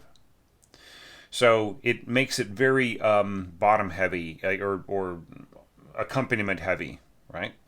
So that's the quandary. Now, having said that, I mean, it doesn't not work, right? But it's the situation where, like, here's where, like, maybe I would change the balance a little, right? I might have the accompaniment playing pianissimo to the piano oboe, right? So that might be one way of getting around that problem. Now, here we have the same issue that we did a couple of scores ago with the slur on the note head rather than on the end of the stem. So don't do this, okay? I don't know what is influencing people to score like this, but really have the slur start at the top, right? There are going to be a couple of exceptions to this, but this is not one of them. The slur should start from the top of the stem. Same thing here. Same thing in the second voice. See, just like right here, like this is beautiful, right in there, beautifully legible. Right in here, that's a mess. Okay. Try not to make this have to look like this, right? Like, what does it look like when it is slurring from the note head in first voice like this with the stems down. It doesn't have to be that way in first voice when the stems are up, okay? All right, now here you're also running into the same pitfall that I kind of warned against indirectly, and then we're seeing it showing up anyway, and that is to just drop the slurring of the piano part onto the winds. Now here, like this works. This is better. Look at this. You've got a portato here, right? So like it's coming from we've got the articulation coming from the stomach, so it's ta, right? So that's fine. But like here, we don't really have that, right? We don't have any articulation on the downbeat. We don't, so you're slurring across the bar. You're telling repeated notes to be under the same slur, which can mean something, but the problem is that people are so, everybody, or not everybody, but like such a vast proportion of people are dropping the piano slurring onto the wind parts that I'm suspecting that people are not thinking about slurring repeated notes as being, are not thinking about the implications of what that means. All right. Okay. See, so if you had done this, this would have been so much better if you had, tongue the note and then we have a portato, right, on the repeated note. See, if you'd done that all the time rather than having these slurs, that would have been beautiful, brilliant. No complaints from me, but just an observation, right? But try not to have, don't mix the two together. Just, have the pulse on the downbeat, right? The pulse of the breath, right? And then the added pulse, and then the tongue on the, on the next note, the next beat. All right. So, yeah. All right, so just going on and making a few more observations here. We've got the second clarinet doubling some of what's going on in the bassoons. Now here you have the octave melody starting to emerge, and from here I feel it's actually much stronger, right? I mean, yeah, you've got the added flute right in here and so on, but just I think from here it's much clearer. But you could have done so many different things. You could have changed the players, the different quality of the texture. You could have put some crescendo in. There's so many things. There are horns here. There's strings. There are other players in the game that we could have brought in to shape this more emotionally, right? Rather than having it sort of be the same people all the way through at the same dynamic, right? Even if you just kept the same players, you could have changed the way that it was phrased, changed the context of some parts, changed the articulation style, had maybe some staccato in there. There, had a different accompaniment, using the same chords. You could have changed the accompaniment style. There are a bunch of different things that you could have done, right? Rather than just have it continue on being the same basic exact proportions, exact scope, no dynamic change, right? And even in the piano part, right, I think it does tell us to get softer here at the end. So just watch out. Here we have this really strange thing right in here. So you're having your first player dive down and then play this low note, and then the second player, so you have a voice crossing right in here, and that's okay. But I don't know how necessary it is, really. Right, and then we have, right, see, so you have the second player dovetailing into the bassoon parts. Yeah, that's actually quite nice. And then descending down to a triple octave. So that's all very cool. I love what's going on here, but I just feel that there could have been more dynamic shaping to this at the very least. Okay. All right, so now moving on to harp. I feel that this is a very cool interpretation of the of the left-hand patterns, right? So notice people who I've been scolding a little bit about about leaving gaps, right? How Chunhei did filled in the gaps, right? So that it really is one continuous line in both parts, right? That's which is where I feel is much more characteristic to the music. It's more the intention, right?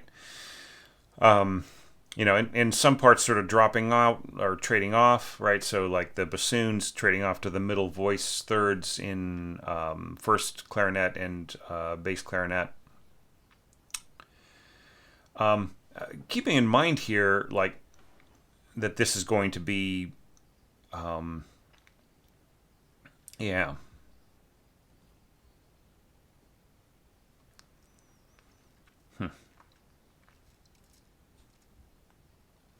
Yeah, it's going to be a cooler sound, right? So you're going to have this wonderful warm, like it'll rise sort of warmly with that combination, and then sort of almost like breathing in and breathing out, right? Or maybe the other way around if you want to think about it that way. Yeah, and just lovely, like little touches, right? And then here you maintain the crescendo mark, right? But you give us a destination dynamic of forte. So this is another thing I had been objecting to in a lot of other scores, that I'd been seeing the crescendo mark used without any sort of idea of where we're headed dynamically. I think you can go forte right here. I don't think you need to wait to the end of the bar with the horns.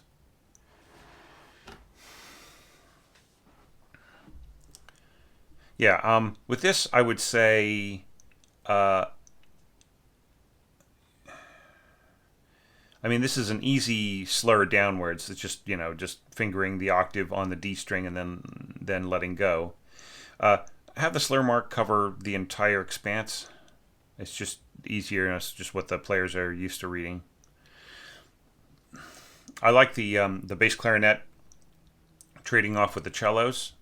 That's very cool. And then the cellos doubling the bassoons and the bass clarinet and clarinet, as I mentioned before.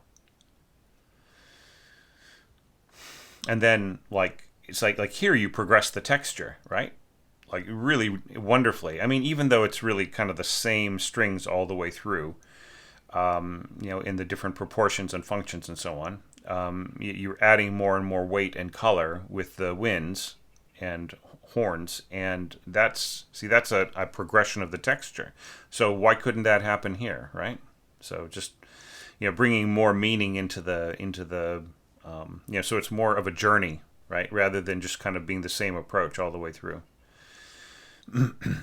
And this is just a little notation thing. This bar line should be continuous all the way down. It shouldn't be broken like this. Okay. But yeah, and then like you brought up the harp dynamically one step, just to sort of help it be clearer in its lower register against the strings. That's all really nicely done. I like this little touch of pizzicato right here. Coinciding with this D here, so like, essentially playing the octave below it. So like you get three pitches on the same range or the same register, right? It's D, same D pitch, and then D. That's really a nice little pulse. So yeah, and the little warm touches of horn, they're perfect. They're fine. You're keeping them soft. Piano crescendo. Right. If you want to keep things absolutely perfectly balanced, you have the horns crescendo to mezzo forte rather than forte right in here. But even at the forte coming here at the end, it's all fine, right? Yeah. Some really nice stuff in here. Yeah, I think it's excellent. Just sort of imagining kind of sitting on the information of what is going to be happening over the next 3 years. And I just really think that, especially next year and our 10th anniversary, I think you're really going to shine. If you keep with this, stick with this, please come back next year. And, just really go ahead and free up your imagination. Do not feel like once you've found a good strategy that you should just keep continuing it on for many, many bars, especially when you have a situation like this where everything is really exposed, right? There is no other focus except for these instruments, right? There's no strings, there's no nothing happening, right? So you have to find some variety that is greater than just the bare functions of what's in the piano part, right? That would be my recommendation. Check out some of the other entries. Check out my my lecture on my own score, okay, and think about some of these things, because I mean, I just like, I think you need to just turn on that part of you, the real creative, imaginative part, and treat the orchestration as if it were your own composition, right? Right, just make it that much more imaginative, that much more immortal, right? For your own sense of what you want to last in your own body of work. Okay, and then I think we're going to see some of the strongest entries from you. So having said that, I don't think there is much more to say except like really great entry and really great entries from everybody in this round. I like the fact that a lot of people are coming at this in this collection sort of like kind of more like with some experience as orchestrators, but still still absolutely growing in their voice and their quality of craft, their box of tricks, all of those things. And just like the difference between all the different imaginations put to work, that is the most stimulating thing of all. And also like, even though I went on and on with suggestions and feedback and telling people to do this, don't do that kind of things from time to time. There's no question like that the strengths of each score really outweighed any of the problems, right? So that's really shows a lot of people are sort of passing that halfway mark. Where we sort of like halfway between just starting and getting paid work, right, and repeat clients and so on, right? So that's what I'm really feeling in a lot of these scores. So just really like everybody who if this is the first video that you've watched of my series of orchestration challenge evaluations, go back and watch some of the evaluation videos that came before this. If I may have, by the time you watch this, I may have released ones later on in the series. Watch those too. Watch the Patreon supporter evaluations, because they'll have longer sections of this score to look at, and just really think about how any of this may resonate with your own works. And if this is something that really interests you, please consider joining next year or the year after. And there's just going to be some real fun works that we're going to take a look at. And whether my critique matters at all, the efforts of these orchestrators who are growing and developing and really becoming, just exploring their own imaginations and increasing their abilities, that cannot be minimized, that can't be dismissed. You guys have done such a great job. And I'm really, really happy with the way things are turning out here as we're going into the second part of our unfortunately delayed orchestration challenge evaluation. So we're going to see a bunch of Patreon evaluations drop over the coming week, and more of these website subscriber evaluations in the following weekend, all right? Thanks, everybody. You guys are awesome.